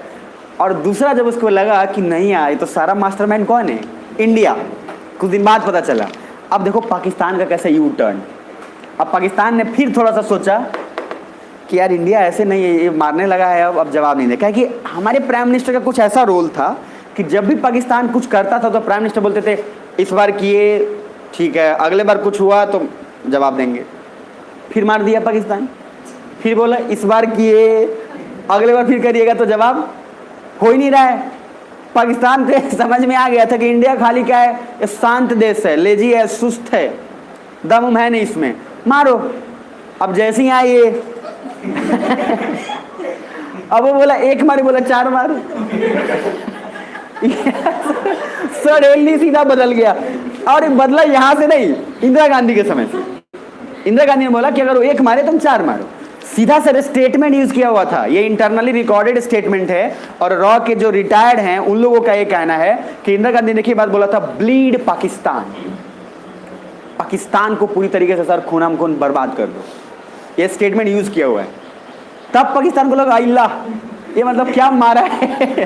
अभी तक तो चुपचाप था, और सडनली देखो क्या होना है। इधर लाल बहादुर शास्त्री है, मतलब लाल बहादुर शास्त्री किसके बाद है, जवाहरलाल नेहरू के बाद। तो जवाहरलाल नेहरू पहले वही मूड में थे, रहते थे, वो भी मारपीट वाले मूड में, वो भी थोड़ा सा थे, एकदम ऐसे लगाए और बस मारो इसको। लेकिन अब लाल बहादुर शास्त्री को भी फिर कमजोर समझा गया। लेकिन लाल बहादुर शास्त्री को कमजोर समझा गया, लाल बहादुर शास्त्री बोले ये मारवे इसको। सर लाल बहादुर के समय में वो जो उनको बोला गया, फिर इंडिया ने 1965 के समय लाल बहादुर शास्त्री ही थे, और लाल बहादुर शास्त्री ने जो उसके बाद बोला कि सर मारो, सडनली मारा, काम खत्म हो गया। तब उसको लगा कि यार ये तो बूढ़ा आदमी और ये सडनली मारा, तब उसको एहसास हुआ। लेकिन फिर उसका बदला लेने के लिए फिर ट्राई किया पाकिस्तान। लेकिन अब लाल बहादुर शास्त्री गए, आगे पूरा प्राइम मिनिस्टर का पढ़ाऊंगा। इंदिरा गांधी भी आई, फिर इंदिरा गांधी के डेथ के बाद, इंदिरा गांधी वही मार दे, उसके डेथ के बाद फिर पाकिस्तान को लगा चलो एक तो कम से कम सिर दर्द कम हुआ। लेकिन फिर आ गए राजीव गांधी, अब आते तो बोल रहे हैं अब गर्म खून है, नए नए यंग प्राइम मिनिस्टर। अब यंग आदमी कहाँ से चुप रहेगा, ये बोल रहा है पाकिस्तान तुमको जवाब देना पड़ेगा। ये बोला यार एक जा नहीं रहा है, दूसरा आ रहा है, सडनली उसके बाद सर सारा पीएम का ट्रेंड चेंज होता चला गया। लेकिन हाँ, आईके गुजराल, नरसिम्हा राव, वो लोग समझ चुका था कि अब इंडिया बहुत ज्यादा वर्ल्ड में जो है वो लड़ाई झगड़े के नाम में आ रहा है। कमाल का बात यह है कि आईके गुजराल और नरसिम्हा राव ने सर पूरी तरीके से अपने आप को इतना नॉर्मल बना लिया, उसने अपने पूरे कार्यकाल में कभी भी आर्मी शब्द इस्तेमाल ही नहीं किए। हर देश का पीएम ना सर बहुत ज्यादा कंट्रीब्यूशन दिया है। हमें बस लगता है कांग्रेस बीजेपी, एक बार भी वर्ड आर्मी का इस्तेमाल ही नहीं हुआ वर्ड, क्योंकि वो जान चुके थे कि इंडिया का इंटरनेशनली अभी थोड़ा वैल्यू कम होने वाला है, क्योंकि लड़ाई और मारपीट में बहुत ज्यादा आगे आ रहा है। इसलिए लोग पूरा कंप्लीट नॉर्मल हो गए। कहां तक? मनमोहन सिंह तक। तो मनमोहन सिंह का भी बहुत बड़ा कंट्रीब्यूशन है। चुप रहने में वो सिचुएशन का डिमांड था। अरे समझिए, वो सिचुएशन का डिमांड था, इसलिए कुछ लोग मनमोहन सिंह को मोहन सिंह भी बोलते हैं, समझ रहे हैं। लेकिन सर वो सिचुएशन का उस समय डिमांड था, इसलिए मोहन सिंह गए, उसके बाद आए, और आते आते उसके बाद जो हुआ किसी तो छुपा नहीं। सर वो स्टेटमेंट ही आते आते इसी बात पे होता था। अभी इतना दिन तक शांति चला था, स्टूडेंट आते थे, स्टेटमेंट दिया हुआ, जो गलत करेगा भाई और बहनों बदला लेंगे। अब सर ऐसा इतना आप देखो एक तूफान की तरह आया एकदम। आप 2014 के इलेक्शन को देखेंगे तो तूफान की तरह आया, और हर किसी के जुमा पे था, घर घर मोदी, हर हर मोदी। सर डायलॉग भी ऐसा था, चिपका दिया उसने, सबके दिमाग में फिट कर दिया। लेकिन हाँ ठीक है, हर प्राइम मिनिस्टर का अपना एक रोल होता है। आइएगा जरा 107, और यहां से फिर जीवन का आनंद लीजिएगा। यहां से एक दूसरा पहलू है। अच्छा मुझे एक बात बताओ आप, पाकिस्तान को जब ये शक हो गया कि रसिया उसको परेशान कर रहा है, तो क्या लगता है आपको कि पाकिस्तान चुपचाप बैठेगा? वो भी तो रसिया को डिस्टर्ब करना चाहेगा, भले ही थोड़ा ही सही, एक ही चमाटा, लेकिन मारना तो चाहेगा ना। अब बड़ा आदमी अगर 10 मार रहा है तो छोटा आदमी 1 तो मारेगा। बोलते नहीं है गांव में, नहीं बोलते? अरे लोग कुछ बोलते हैं 10 को मरिए तो ये वो मारम लू। अरे इसको समझ में नहीं आ रहा है, एक मार के क्या करेगा? वो 10 मारेगा, मर जाएगा फालतू में। मारेगा कब ये? खैर कोई बात नहीं, हिम्मत की बात है। 107 पे आइए। अब जरा अफगानिस्तान का स्टोरी थोड़ा चेंज होने वाला है। अभी तक क्या पढ़े हो याद है कि भूल गए? फर्स्ट सुनना, बॉन्डिंग क्या है? पहला रविन्द्रनाथ टैगोर की कहानी काबली वाला, जिसके थ्रू बॉन्डिंग है इंडिया और अफगानिस्तान का, जिसमें अफगानी का जिक्र किया गया है। हिस्टोरिकल एविडेंस, इंडस वैली सभ्यता जो आप पढ़ते हैं उसका रिलेशन हमारे और अफगानिस्तान से है। तीसरा ब्रिटिशर्स और प्लस खाने का, काबुली चना जो आप खाते हैं वो अफगानिस्तान का ही फूड है, वो अफगानिस्तान से ही हमारे तक काबुली चना पहुंचा है। और उसके बाद ब्रिटिशर्स चूंकि अफगानिस्तान को बफर स्टेट बना कर रखे थे, तो उससे क्या होता था कि एक रिलेशन बन गया था। जैसे ही अंग्रेज गए, अफगानिस्तान ने डिमांड करने लगा क्या कि सर हमको भी हथियार दीजिए। इंडिया वाला बेटा अब वो काम नहीं है, अब अपन शांति से रहते हैं। लेकिन फिर बाद में चल के 2 काम हुआ, डूरन लाइन पाकिस्तान का बनना, और उसके बाद पाकिस्तान और अफगानिस्तान के बीच में झंझट किसको लेकर? बलूचिस्तान और खैबर पख्तूनख्वा। अच्छा सुनी लोग, नाम बताना कौन कौन थे? पश्तून्स और Tajiks, Uzbeks. Pashtuns, Tajiks, Uzbeks. ये क्या है? सुन्नी। और शिया कौन है? हजाराज। और पश्तून्स लोग ज्यादा डोमिनेंट है, ये बात दिमाग में रखना वाला है चीज। समझ में आ रहा है मेरी बात? ठीक। अब सर उसके बाद इंडिया का बार बार कि पाकिस्तान नहीं मानेगा, लेकिन पाकिस्तान का फेवर में अफगानिस्तान, और क्योंकि लालच था कि पाकिस्तान दे देगा। लेकिन टर्निंग पॉइंट हुआ कब? 1965 के बाद। तब उस समय क्या अफगानिस्तान प्रो इंडिया की प्रो पाक, प्रो इंडिया हो गया। पहले तो प्रो पाक था, बाद में क्या हो गया? Pro India. कि जब अमेरिका ही उसकी बात नहीं सुन रहा है तो फिर उसका वैल्यू क्या है? तो इसलिए वो इंडिया की तरफ आ गया। फिर बोला गया कि बलूचिस्तान और खैबर पख्तूनख्वा में RTSD करवाया जाए। अब जैसे ही RTSD की बात हुआ, इंडिया और रसिया मिलके बलूचिस्तान खैबर पख्तूनख्वा में BPLA बनवा दिया, और बना के उन लोगों को हथियार दे के बोला कि बस खाली कुछ नहीं, पाकिस्तान के सर में दर्द खाली देते रहो बस, ताकि सेरेडॉन खाए तब भी आराम ना मिले। Page number 107। और यहां से एक नया पहलू शुरू होगा जो बहुत इंपॉर्टेंट है, और यहां से आपको समझना जरूरी है। अब यहां से एक अलग ट्रेंड चल, और डिटेलिंग में आगे जाकर जब मैं पढ़ाऊंगा तो वहां भी आएगा। पहला देख लो 1973, 1973। अच्छा कोल्ड वॉर चल रहा है अभी, है ना? मतलब अभी चल रहा है अमेरिका और रसिया के बीच में। 1973 अफगानिस्तान के किंग थे जाहिर शाह। क्या नाम है? जाहिर शाह। ये थे प्रो कम्युनिस्ट, और कम्युनिस्ट मतलब कि रसिया भी क्या है? कम्युनिस्ट। तो फेवर किसको कर रहे हैं? रसिया। मतलब अफगानिस्तान में फिर किसका है? दबदबा रसिया का। अच्छा, वियतनाम में किसका था? रसिया का। मैंने आपको वहां भी पढ़ाया था ना, टर्की में भी रसिया का। मतलब कोल्ड वॉर में जीत कौन रहा था? रसिया। अब सर, अफगानिस्तान में भी प्रो कम्युनिस्ट राजा ही रसिया को सपोर्ट कर रहा था। अब जरा आना नीचे, 1973 दाऊद खान, नया एग्रेसिव लीडर को, जिसमें India and USSR favours him, क्योंकि एग्रेसिव लीडर की जरूरत थी। एंड यहां से सर दो चीज हो रहा, सुनना ध्यान से, पेज नंबर ठीक है ना सब? अब पहले जाहिर शाह के बाद किसको बनाया जा रहा है? दाऊद खान। अब ये दाऊद खान और जाहिर शाह के पीछे लॉजिक क्या है समझना। देखो, जाहिर शाह जो थे वो थोड़े से, अभी लड़ाई होने लगी है, सुनिएगा, लड़ाई अभी छिड़ चुकी है, लड़ाई अभी आपको और पता भी चलेगा। रसिया में बार बार मैं बोला कि रसिया हमेशा डोमिनेट कर रहा है, तो अमेरिका को पच नहीं रहा है, तो अमेरिका फिर मुंह उठा के आ रहा है कहाँ? अफगानिस्तान में, और बोल रहा है डेमोक्रेसी खतरे में है। अफगानिस्तान के लोग बोल रहे हैं यहाँ पहले से डेमोक्रेसी है ही नहीं, तो डेमोक्रेसी खतरे में क्या है? यहाँ तो शुरू से राजा लोग ही रहे, यहाँ इलेक्शन लोग से कुछ नहीं, डेमोक्रेसी क्या आएगा? लेकिन बोला ना, डेमोक्रेसी क्या है? खतरे में, और पीपल का जो आज़ादी है वो भी खतरे में है। लोग बोला हम लोग ठीक है यार, काबली चने खा के खुश है हम लोग, लेकिन आ गया अमेरिका। नीचे आओ, 1973 दाऊद खान को बनाया गया। आगे नेक्स्ट। अब इसके बाद जाहिर शाह जो है पुराने ओल्ड हो चुके थे। कूप, वहां पे एक वर्ड यूज हुआ है कूप, ये है आकस्मिक शासन परिवर्तन की कोशिश। ये कूप मीनिंग समझना, इसको कू बोलते हैं, कू मतलब इसमें पी साइलेंट होता है। इस कू का मीनिंग होता है कि आर्मी सेना ने आपके ही देश के अपने पॉलिटिकल गवर्नमेंट को मार के और हटा दिया। जैसे मान लो पाकिस्तान, बेस्ट एग्जांपल। अब पाकिस्तान में सबसे पहले जैसे मान लो परवेज मुशर्रफ, तो परवेज मुशर्रफ भी आर्मी कमांडर का चीफ था, उसने भी वहां के गवर्नमेंट को हटाया, खुद शासन में आ गया। तो परवेज मुशर्रफ को भी तो कोई मार के हटाएगा, फिर शासन में आएगा।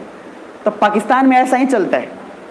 तो वहां पर जो डेमोक्रेसी चलता है, वहां डेमोक्रेसी नहीं और डिक्टेटरशिप का एक दूसरा रूप है सर, जहां तानाशाही ही है, जहां पे आर्मी के हाथ में इतना ज्यादा पावर है कि आर्मी कभी भी किसी का तख्ता पलट कर देगी। अब इमरान खान अभी बुआ रहे हैं इधर उधर।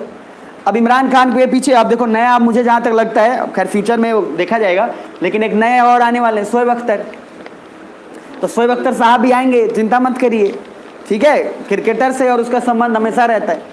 तो शोएब अख्तर भी तैयारी में है, मतलब अब आएंगे नहीं आएंगे मुझे नहीं पता, लेकिन हाँ पूरा इस बात का कयास लगाया जा रहा है। इसलिए इंडिया अभी से ही सारा कुछ अपना बयानबाजी वगैरह ठीक करते रहता है। इंडिया को पता है किसके साथ जुड़ना है किसके साथ नहीं। इसलिए शोएब अख्तर के साथ जो पहले बहुत बदतमीजी से थोड़ा पेश आता था वीरेंद्र सहवाग, तो अब जल्दी स्टेटमेंट नहीं देता है। सुन पा रहे हो मेरी बात? अब वो सब जानता है कि अब क्या करना नहीं करना है। तो बहुत रॉ और उसका बहुत ज़्यादा है गठबंधन। खैर आगे आइए, आपको सुनने को मिल जाएगा कुछ दिन बाद ही। 1973 अफगानिस्तान में कू हो गया, Daud Khan in place of Zahir Shah. मतलब आपने क्या किया? दाऊद खान को हटा दिया कि दाऊद खान को लाया? दाऊद खान को लाया, जाहिर शाह को हटा दिया। नीचे आइए, दाऊद खान आते ही कहा बलूचिस्तान एंड खैबर पख्तूनवा लौटा देना चाहिए। हाँ सर, दाऊद खान को इसलिए लाया गया था, दो सिंपल रीजन था कि रसिया जो है वो हार रहा था। अभी सुनना ध्यान से। अच्छा, एक अभी ऐसा समय चल रहा है 1973 का, जहां पे मैंने बोला रसिया 1988 तक 91 तक आते हैं तक कंप्लीट टूट जाएगा, लेकिन कमजोर होना तो शुरू वो थोड़ा सा होने लगा है, क्योंकि आपस में उसके लड़ाई होना शुरू। दो बातें समझने ध्यान से। एक बात आपको समझना जरूरी ये है कि अफगानिस्तान में जब लड़ाई ये हो रहा है, इस लड़ाई के समय दो बातें हो रही हैं। पहली ये कि सर सबसे पहले आप लोगों जो मैं, अच्छा जो आप लोगों में पेज नंबर दिया हूं, लास्ट 116 है या कितना है? वो 116 है। चलो कोई बात नहीं, अब मैं एक दो बातें आपको पहले समझा देता हूं, फिर उसका आपको डिटेलिंग थोड़ा, क्योंकि जरूरी है समझना। देखिए, पहला राजा का नाम, ये नाम तो रखना है, जाहिर शाह। दूसरा दाऊद खान। ये अभी बहुत लोग चेंज होंगे, अभी डोंट वरी। तो मैंने बोला जाहिर शाह रसिया को सपोर्ट करता था कि अमेरिका को? रसिया को। तो जाहिर शाह रसिया को सपोर्ट करता था। अब देखो अमेरिका आ चुका है यहाँ पे। अमेरिका, अच्छा ये अमेरिका क्यों आया? अमेरिका के आने के पीछे कारण क्या था? पाकिस्तान। क्योंकि रसिया तो अब हेल्प कर ही रहा था ना। अच्छा, अमेरिका को नहीं पता है क्या कि बीपीएलएफ किसने बनाया?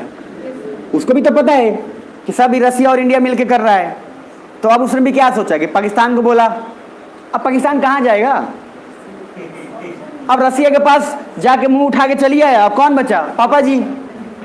अमेरिका अमेरिका बोला अरे काहे चिंता करते हो, हम हैं। अब देखो इधर, ये दाऊद खान के बनाने के पीछे कारण ये हो गया, ये जो लोग थे बीपीएलएफ वाले, इनको फिर मास स्केल पे पैसा देके मारना शुरू किया गया, मतलब पाकिस्तान के द्वारा। लेकिन फिर इन लोग को सपोर्ट किसका था? रसिया और इंडिया का। ये लोग भी मार रहे थे। लेकिन ये जो जाहिर शाह हैं, अब चूंकि अमेरिका पाकिस्तान के साथ मिल गया तो जाहिर शाह पे भारी पड़ने लगा। रसिया बोला बेटा तुमसे ना हो पाएगा, इनको हटा के एक ऐसे लीडर को लाना था जो एग्रेसिव हो, जो भाषण देता हो। समझ आ रहे? अब लाएंगे किसको? दाऊद खान। इनका भी था, समझ मेरी बात। ये दाऊद खान आते थे, ये आते थे क्या बोल रहा है? बर्बाद कर दो अमेरिका को। अब सर इसने डायरेक्ट यूएसए को बोला, और जब पाकिस्तान के बारे में बात हो तो बोल रहा है पाकिस्तान को क्या? पाकिस्तान तो ऐसे ही बर्बाद है, बाकी जो बचा खुचा है वो भी पूरा बर्बाद। अमेरिका बोला अरे इतना हिम्मत, क्योंकि इसको सपोर्ट किसका था? अरे रसिया भी तो था, और रसिया डोमिनेट कर रहा था। अब दाऊद खान के पीछे दो तीन बातें हो गई, इसमें दो तीन चीजें प्रॉब्लम क्रिएट कर दिया अमेरिका ने। अमेरिका ने पता है क्या बोला? इधर अफगानिस्तान के लोगों को बुलाओ और एक ग्रुप बनाओ जिस ग्रुप का नाम है मुजाहिदीन। सुना ध्यान से, अमेरिका अब यहां से पूरा बर्बादी के कगार पे निकल गया है करने के लिए सबको। अमेरिका ने पाकिस्तान को बोला सुन, पैसे ले, हथियार ले, सारा कुछ ले, अफगानिस्तान से ही वहां के लोगों को बुलाओ, उनको ट्रेनिंग दो और उनको बोलो आके फिर यहां पे लड़ाई करेंगे। तो अफगानिस्तान के लोगों को उठा के लेके आया गया कहां? पाकिस्तान में। पैसा कौन दे रहा है? अमेरिका। और उस ग्रुप का नाम मान लो रख दिया गया मुजाहिदीन। अभी समझना, जैसे ही ये लोग मारने लगे आकर फिर यहां के लोगों को, इंडिया को तब एहसास हुआ कि यार ये कुछ अब कुछ अलग लेवल पे गेम चल रहा है। और इंडिया को भी अब रियलाइज हो चुका था कि अमेरिका इसमें इनडायरेक्टली क्या है? इन्वॉल्व हो चुका है। सुन पा रहे हो? अब जरा ना इधर, लेकिन अब पीछे नहीं जा सकते थे, ना ये जा सकते थे ना वो। रसिया भी इधर पूरे तैयारी में था ही। अब सिचुएशन गड़बड़ कहां से होगा जरा देखते जाओ। ये मुजाहिदीन लोग भी तो अफगानिस्तान के ही लोग हैं, वहीं के लोग हैं ना। और ये जिससे लड़ रहे हैं, अगर मान लीजिए उसी गवर्नमेंट से कहे कि यूएसए पैसा दे के इनको उन्हीं के गवर्नमेंट के खिलाफ लड़ा रहा है, तो वापस में देखोगे तो क्या सिविल वार वाला सिचुएशन नहीं है क्या? है ना? एक तरीके से अपने ही लोग तो लड़ रहे हैं आपस में। अब क्या होगा? मुजाहिदीन को बचाने के लिए और मुजाहिदीन को मतलब इस तरीके से करने के लिए पाकिस्तान ने अपना पूरा एरी चोटी का दम लगा के भेजता गया। अब इंडिया को क्या रियलाइज हुआ कि इसमें अमेरिका इन्वॉल्व हो चुका है, तो हमें कुछ नया इंतजाम करना पड़ेगा। और नए इंतजाम का चक्कर ये हुआ कि एम्बेसी, आपको बताया था मैंने, एम्बेसी के बारे में क्या बोला था कि हर देश के राजधानी में एम्बेसी होता है। सुन पा रहे हो? अब राजधानी में एम्बेसी होता है यहां तक तो ठीक है, लेकिन जब मारने लगा और इधर रसिया कमजोर पड़ने लगा, एक तरीके से कमजोर पड़ने के पीछे कारण हो गया क्योंकि रसिया के आपस में ही उसको थोड़ा सा क्या है, याद रखो, जब अपना परिवार ही थोड़ा खोखला होना शुरू हो जाए तो थोड़ा दिक्कत हो जाता है। रसिया कमजोर पड़ने लगा और लगभग 1988 तक आते आते रसिया लगभग बोला कि अब हमसे नहीं हो पाएगा, वो अपना समेट उमेट के अफगानिस्तान से निकल के वो चला गया। अब यूएसए अकेला पावरफुल हो गया है कहां पे? अफगानिस्तान में। अब सोचना, यूएसए बोल रहा है क्या? हम लाएंगे डेमोक्रेसी। क्या लाएंगे? अब ये जो डेमोक्रेसी का मीनिंग है ये क्या है आपको अभी समझ में आएगा। इन्होंने सबको लाइन में खड़ा करा दिया, मैंने बोला था, इन्होंने सबको लाइन में खड़ा करा, चलो वोट दो वोट दो वोट दो। और उस समय अपना एक रिप्रेजेंटेटिव हामिद करजाई, सुनना ध्यान से, हामिद करजाई को मतलब पूरा सपोर्ट कर दिया अमेरिका ने और बोला क्या कि तुम इलेक्शन में लड़ोगे? बोला जी लड़ेंगे बिल्कुल। हामिद करजाई कमाल का बात है, कोई और नहीं था बल्कि ये इलीगल माइग्रेंट था। ये इलीगली भाग के आया था पाकिस्तान से इंडिया में और यहाँ के आकर दिल्ली यूनिवर्सिटी और इन सब कॉलेजों में आके पढ़ के गया हुआ। इंडिया बोला वाह भाई। इंडिया को तब समझ में आया कि बताओ यार, तुम इलीगली आके पढ़ के यहाँ पे आके राष्ट्रपति बनो। जब वहाँ के लोगों को अफगानिस्तान में मारा जा रहा था तो दो चीज़ें हुई। इंडिया के पास कुछ और ऑप्शन नहीं था, सुनना ध्यान से। इंडिया के पास दो ऑप्शन था कि आखिर अफगानिस्तान के लोगों को मदद कैसे किया जाए। अमेरिका ने बुलाया इंडिया को कि आकर आप अफगानिस्तान में मदद करिए। इंडिया बोला ठीक मदद करेंगे, लेकिन करना क्या है? इंडिया आया तो मैंने बोला ना आपको, जब हामिद करजाई जीता तो लोग बोले कि यार तुम्ही को वोट दिए हैं क्या? हामिद करजाई बोला हाँ हम ही है, हम ही को दिए हो तुम लोग। इंडिया जाके पूछा कि हम क्या करें, तो हामिद करजाई बोल रहा है हमको भी नहीं पता क्या करना है, तुमको जो मैंने करो साइन हम कर देंगे। तो इंडिया ने एक टूरिज्म स्टार्ट किया, मेडिकल टूरिज्म। सुनना ध्यान से, इंडिया ने उन सारे लोगों को वीजा देना शुरू किया जो इस वार में परेशान हुए थे। बहुत अच्छा। एक बात बताओ, किसी भी देश में अगर बार बार लड़ाई चलता रहे तो क्या वो देश कभी प्रगति कर सकता है क्या? कभी नहीं कर पाएगा वो। अब यहाँ पे मेडिकल टूरिज्म होने का कारण क्या था? इंडिया बोला कि सर इलाज के लिए लोगों के पास पैसे नहीं है। अब जरा महसूस करना मैप पे, ये मैप पे महसूस करोगे तो थोड़ा आपको ज्यादा समझ में आएगा, जरा ध्यान से देख लो। अब सोचो, ये रहा इंडिया, ये अफगानिस्तान, ये रहा यूरोप। तो अगर अफगानिस्तान के लोग इलाज कराने यूरोप जाते हैं, फ्लाइट लेकर जाते थे, तो ज्यादा दूर इंडिया पड़ेगा कि ये पड़ेगा यूरोप? तो खर्चा काफी ज्यादा होता था। और कमाल की बात मैंने आपको बताई थी कि यूरोप के लोग ज्यादातर लोगों को इक्वल ट्रीटमेंट नहीं देते हैं, चाहे जो भी हो, उनके पहनावे वेशभूषा को लेकर। इंडिया बोला हम फ्री में सबको मेडिकल टूरिज्म काफी सस्ते में देंगे, और इंडिया नजदीक भी था, बस अफगानिस्तान से भर भर के लोग आने शुरू कर दिए इंडिया। इंडिया में इतना लोग आ गया कि एम्बेसी में जितने सारे स्टाफ थे इनको दिक्कत होने लगा, इतना प्रेशर बढ़ गया कि दिक्कत होने लगा। अच्छा, अब कमाल की बात क्या है, एम्बेसी तो एक ही होता है, कितना होता है? एक। अब सर इन लोग पे इतना प्रेशर बन गया कि फुर्सत नहीं है, इतने लोग आने लगे, क्या कि एक तो सस्ता था, प्लस इंडिया का इलाज भी ठीक था और नजदीक भी था। अब जरा देखो क्या बोलता है इंडिया। इंडिया कहता है कि एक एम्बेसी से काम नहीं चल रहा है, हमें 3-4 एम्बेसी खोलना पड़ेगा। अब सर पाकिस्तान कह रहा है ये 3-4 एम्बेसी क्या होता है? एम्बेसी तो एक ही होता है। तो एम्बेसी के सपोर्ट में ही छोटे छोटे जो ग्रुप खोलते हैं उनको कॉन्सुलेट्स बोलते हैं। क्या बोलते हैं? और देखो कमाल की बात है, इंडिया ने कॉन्सुलेट्स जो जगह पे खोला वो ऐसे ऐसे जगहों पे खोला है जहां पाकिस्तान पे नजर आराम से रखा जा सके। पाकिस्तान कह रहे ये क्या है, ये वो बार बार बोल रहा है कि आप ऐसे जगह पे खोले हैं जहां फिर हमारे पास हमारा बॉर्डर पे सारा ये खोले। इंडिया बोल रहा है अरे चुप।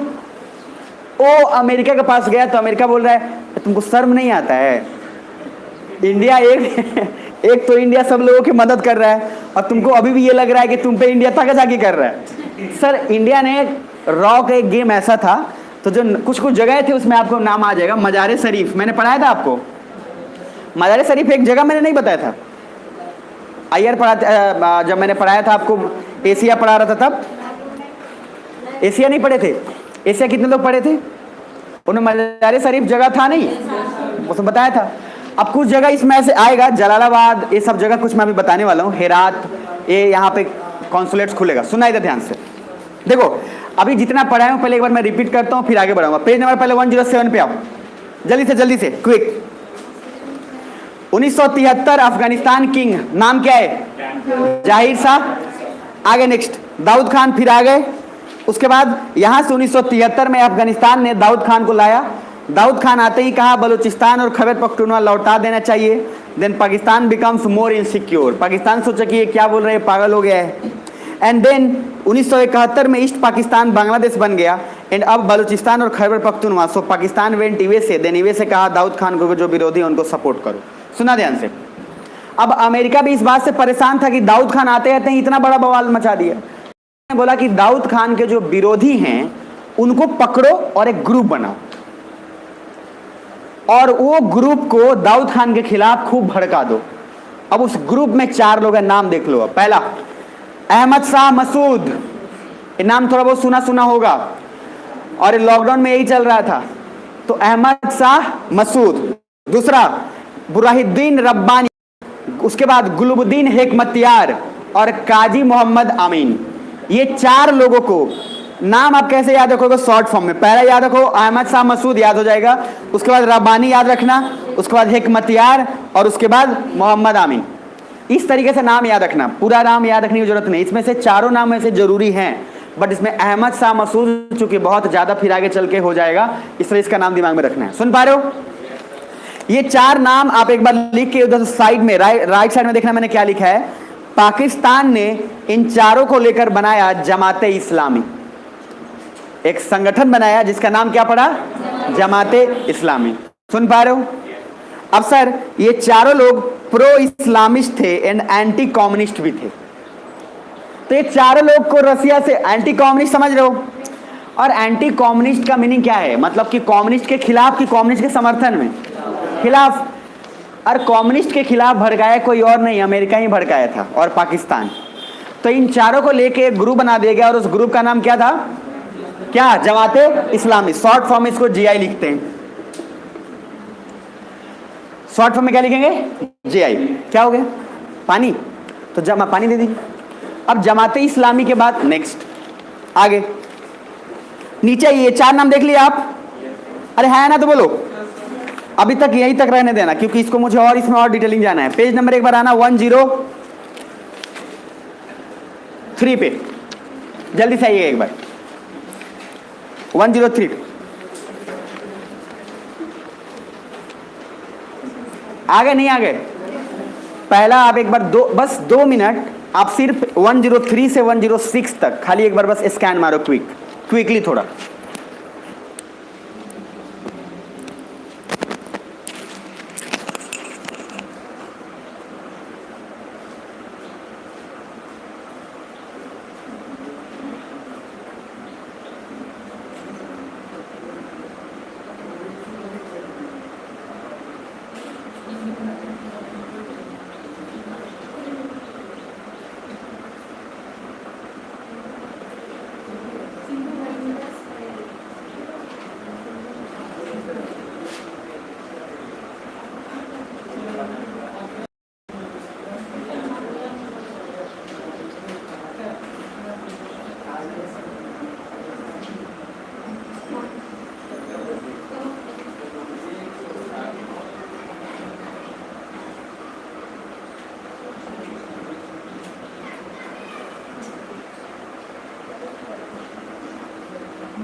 हो गया देखिए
हो गया होगा। अब एक बार मैं वापस से एक बार खाली समअप करता हूं ताकि इसमें एक बार यहाँ तक क्योंकि इसको अभी बहुत बहुत गहराई है और अफगानिस्तान काफ़ी लंबा है। इसमें आपको तालिबान का कॉन्सेप्ट फिर अलकायदा आएगा, अलकायदा का फिर हेड लादेन आएंगे, फिर लादेन का फिर आगे पूरा प्रोसेस कैसे बर्बाद करेगा वो समझ में आएगा। जो मैंने आप लोग को एक बार हिंट दिया था नहीं 786 वाला याद है? 786 नहीं बोला था? 786 जिसको 7 + 8 + 6 करने पर हो जाता 21। तो म्यांमार में समझ लिएगा कि इस्लाम जो है 21वीं सदी में डोमिनेट करना चाहता है और लादेन 2001 में ही बॉम्ब मार दिया। अब म्यांमार को लगा कि सही में इस्लामिस्ट ऐसा करना चाहता है, बल्कि वो बस एक कोइंसिडेंस था जिसकी वजह से आपको आगे पढ़ाऊंगा मैं। फिर भी अभी एक बार मैं बहरहाल आपको पूरा करा देता हूँ, एक बार देख लो जरा ध्यान से। कल क्लास नहीं हुई थी क्या यहाँ पे? हुई थी क्लास? चलो ठीक है, आगे आ जाओ पेज नंबर 103 पे। सबसे फर्स्ट इमोशनल बॉन्ड आपको बताया था। नॉर्मल उस लाइन में आप इमोशनल बॉन्ड को देखेंगे तो Rabindranath Tagore, historical event, Indus valley का पार्ट है, कुजीन हो गया आपका, और फिर आपका अंग्रेज के बीच संबंध। इसमें कोई तकलीफ? No sir. राइट साइड में आइएगा और पेज नंबर 104 पे, क्योंकि यहाँ तक इसको करना जरूरी है। 104 पे आएंगे तो इंडिया रिलेशनशिप विथ अफगानिस्तान। सबसे फर्स्ट 1893 ब्रिटिशर्स ने दुरंत लाइन बनाया था इंडिया और अफगानिस्तान के बीच। बाद में चूंकि पाकिस्तान आ गया तो पाकिस्तान और अफगानिस्तान के बीच हो गया। आगे आ जाओ नीचे। उसके बाद मैंने बताया कि 1947 में जब ये चले गए तो अफगानिस्तान ने दुरंत लाइन को मानने से इनकार कर दिया, क्योंकि पाकिस्तान ने छेड़छाड़ भी किया था उसमें। बाकी उन लोगों का कहना तो ठीक है कि सर पाकिस्तान इसमें गलत तो किया ही था। पाकिस्तान के साथ डिमांड करने लगा क्या? बलूचिस्तान और खैबर पख्तूनवा। उसको पता था कि पाकिस्तान दे देगा, लेकिन पाकिस्तान दिया नहीं।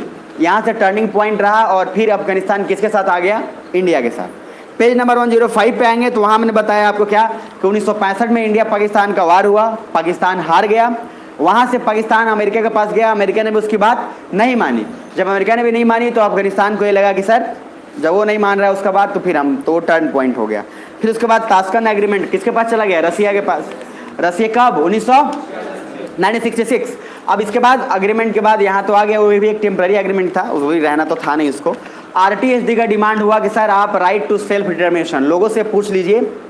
ये समझ रहे? राइट टू सेल्फ डिटर्मिनेशन मतलब एक अधिकार जिससे आप खुद सेल्फ तरीके से डिटरमाइन कर सके कि आप इधर रहना है या उधर रहना है, या फिर ये किसका है वो किसका है। तो ये होने लगा, बट पाकिस्तान फिर माना नहीं, तो रसिया और इंडिया हेल्प किया और एक ऑर्गेनाइजेशन बनाया। क्या नाम था? बीपीएलएफ। अच्छा, ये कोवर्ट था कि ओवर्ट था? कोवर्ट था, कोवर्टली हो रहा था ये सारा कुछ। हथियार दिया गया और बोला गया बस वहाँ से खाली भयंकर अपना काम करो, बोलते जाओ, पिन प्रिक करो, पाकिस्तान को परेशान करते रहो। पाकिस्तान परेशान भी हुआ, उसने दबाना शुरू किया तो इसने बोलना शुरू कर दिया कि देखिए क्या हो रहा है। आगे उसके बाद 1968 रॉ का बनना, और रॉ चूंकि आईबी से अलग करके एक एक्सटर्नल मैटर के लिए बनाया गया और आईबी को क्या इंटरनल के इंटरनल मैटर के लिए। आगे आते जाएंगे फिर, तो बस नॉर्मल अभी बताया हूं कि अफगानिस्तान में जाहिर शाह किंग थे। उनके पहले जब वो थे तो कम्युनिस्ट के फेवर में थे। अमेरिका मुंह उठा के आएगा यहाँ पे, अमेरिका भी फिर यहाँ से पहली बार आपको दिखेगा कि रसिया जो है यहाँ से अपना बोरिया बिस्तर समेट के जा रहा है। लेकिन रसिया बोरिया बिस्तर जाने के पीछे रसिया का कुछ बस नॉर्मल, अभी मैं थोड़ा हिंट दे देता हूँ, इंटरनल सिक्योरिटी है रसिया को, मतलब इंटरनल इनसिक्योरिटी हो गया, क्योंकि रसिया के ही लोग आपस में जो थे वो लोग ही टूटने लगे थे। कजाकिस्तान अलग डिमांड करने लगा, किर्गिस्तान, तुर्कमेनिस्तान, ये सब अलग अलग अपने ही बिखरना शुरू करके। मेरे बात समझ में आ रहे? अफसर घर से जब टूट रहा था तो ये सोचा कि अब पहले अपना घर बचाएं कि पहले यहाँ पे लड़ें, वापस से चला गया। हालांकि रसिया ये चाहता था, और रसिया चाहता अफगानिस्तान के सारे लोग रसिया को फेवर करते थे। रसिया को एक गलत धारणा हो गया कि हमारे साथ यहाँ के लोग ही कोऑपरेट नहीं कर रहे हैं। और जानते हो क्यों? अमेरिका ने जानबूझ के किया। ये इधर ये जो मुजाहिदीन मतलब अफगानिस्तान के लोगों को ही बुलाकर ग्रुप बनाया था। रसिया को ये क्या कि यहाँ के लोग ही हमको मार रहे हैं, जबकि ऐसा था नहीं। यहाँ पे वो मिसअंडरस्टूड कर गया रसिया। इतिहास का दूसरा पक्ष क्या, बहुत पक्ष यही कहता है कि रसिया जो है अल्टीमेटली पूरा का पूरा डोमिनेट करा था और जीतता भी, बस उसको खुद इनसिक्योरिटी होने के कारण ये हो गया क्योंकि उसका घर टूट रहा था उधर। और 1988 तक आते आते तो बिल्कुल कमजोर पड़ गया था। लेकिन रसिया आराम से एक ही बात बोला, एक एडवाइस भी उसमें दिया गया था कि रसिया अगर जब उसको पता चला बाद में कि अमेरिका भी इसमें आ चुका है तो रसिया एक अपना सकता था, लेकिन रसिया अपनाए नहीं। रसिया सोचा क्या, नॉर्थ अमेरिका का इमेज ये दिमाग में है, ये साउथ अमेरिका, नॉर्थ अमेरिका के बगल में भी जितने सारे कंट्री थे, रसिया ने सोचा कि हम उसी पे डायरेक्ट आक्रमण कर देते हैं। अच्छा सोच के बताओ, अभी ध्यान से समझना, रसिया ने ऐसा क्यों नहीं किया? जिनको वर्ल्ड वॉर 1 पढ़ा चुका हूं उनको समझ, मैंने क्या बोला था, वर्ल्ड वॉर 2 खत्म होते होते ये बोला गया था कि कभी भी मिलिट्रीली वार नहीं होगा तब तक, और कोई जल्दीबाजी उसे छेड़ेगा नहीं। यहां तो ये लोग इनडायरेक्टली लड़ रहे थे ना, रसिया भी इनडायरेक्टली लड़ रहा था, अमेरिका भी क्या लग रहा था, इनडायरेक्टली। अमेरिका आगे किसको कर दिया था, मुजाहिदीन और पाकिस्तान को, और वहां पे कौन, रसिया ने किसको, वहां के राजा अफगानिस्तान के लोगों को ही, राजा को आगे कर दिया था, दाऊद खान को, कि अफगानिस्तान लड़ रहा है उनसे। थोड़ा सा अगर रसिया पेशेंस उस समय रखता तो काम बन जाता, क्योंकि अफगानिस्तान के लोग कम्युनिस्ट से खुश थे, रसिया से खुश थे। उसमें कोई दिक्कत नहीं था, लेकिन अमेरिका ने इसीलिए तो साइकोलॉजी गेम खेला। अच्छा, अमेरिका चाहता तो अपने सैनिक से भी तो आक्रमण करवा सकता था, लेकिन उसने इसी से क्यों करवाया? क्योंकि वो चाहता था कि रसिया के दिमाग में बात पहुंचे कि वहीं के लोग उसको पसंद नहीं करते हैं, और इस वजह से रसिया फिर वहां निकला, लेकिन वो गलती कही जाती है। खैर, जो हुआ सो हुआ। अब आगे चल के फिर उसका बदला लेने के लिए अमेरिका इधर अमेरिका ने इन ग्रुप को सपोर्ट तो कर दिया, लेकिन ये ग्रुप इतने स्ट्रांग होने लगे आगे चल के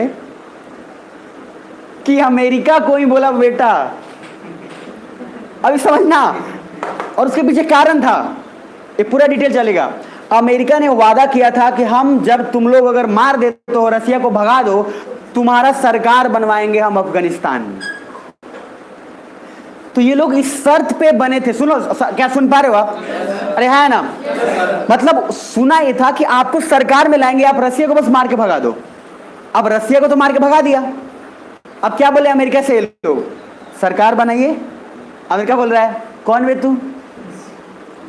सर, अमेरिका यही करता है, वो अपना काम निकालने के बाद किसी को नहीं पूछता है। अब इसमें से दो ग्रुप बट जाएंगे, और एक ग्रुप ने कसम खा लिया कि हम अमेरिका से सिर्फ बदला ही लेंगे, जीवन में हमको और कुछ करना। और उसी ग्रुप का नाम है अल-कायदा, जिसमें लादेन ने कसम खाया था कि अमेरिका को बर्बाद नहीं करेंगे तब तक हम नहीं छोड़ेंगे। और दूसरा ग्रुप इधर बन गया नॉर्दर्न अलायंस, जिस ग्रुप ने ये बोला कि बेटा तुम बदला लो, हम तो सरकार बनाएंगे। क्या सुन पा रहे हो? और सर, इसी मुजाहिदीन में से एक और ग्रुप निकलेगा, और उस ग्रुप का नाम रहेगा तालिबान।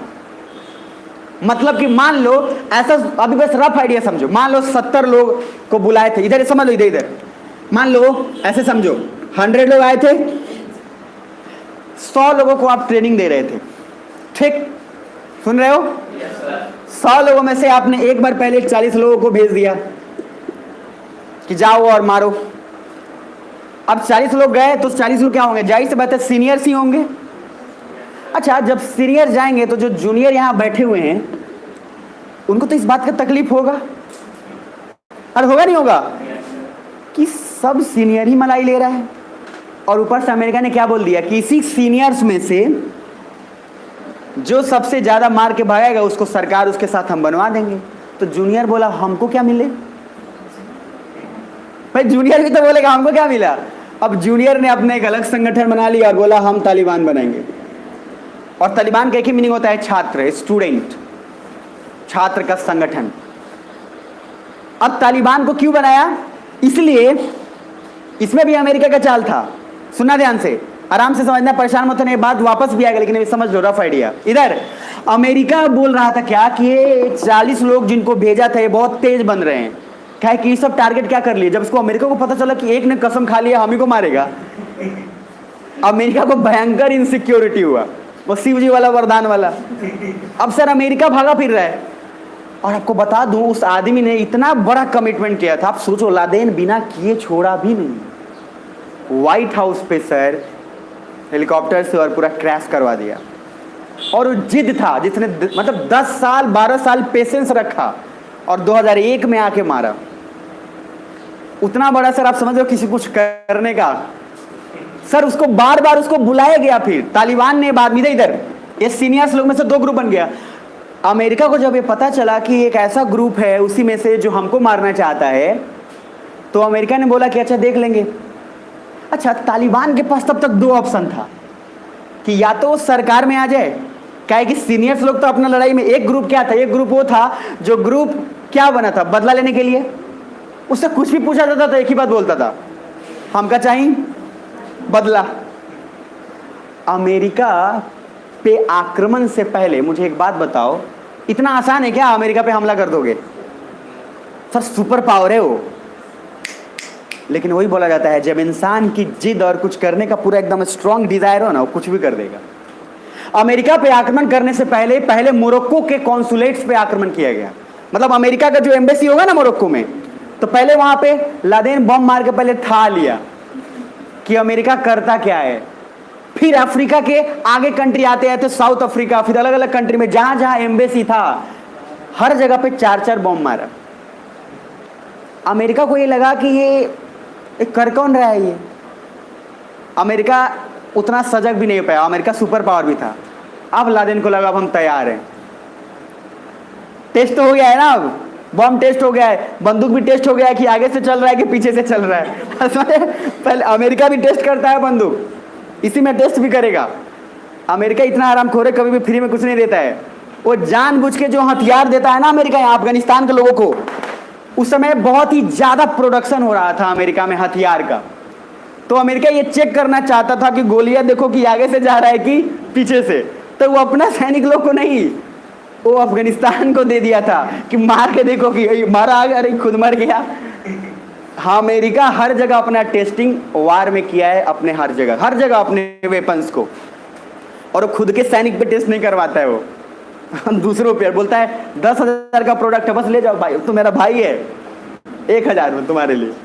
अब भाई को क्या पता कि 1,000 में बंदूक पीछे ही आने वाला है। उसके बाद ये ग्रुप को, सर आप सोचो, किसी भी अमेरिका से बदला लेना इतना आसान नहीं था। लादेन ने जिस दिन मारा और जिस दिन हुआ, उस दिन अमेरिका भी बोला अब लादेन को हम बर्बाद करेंगे।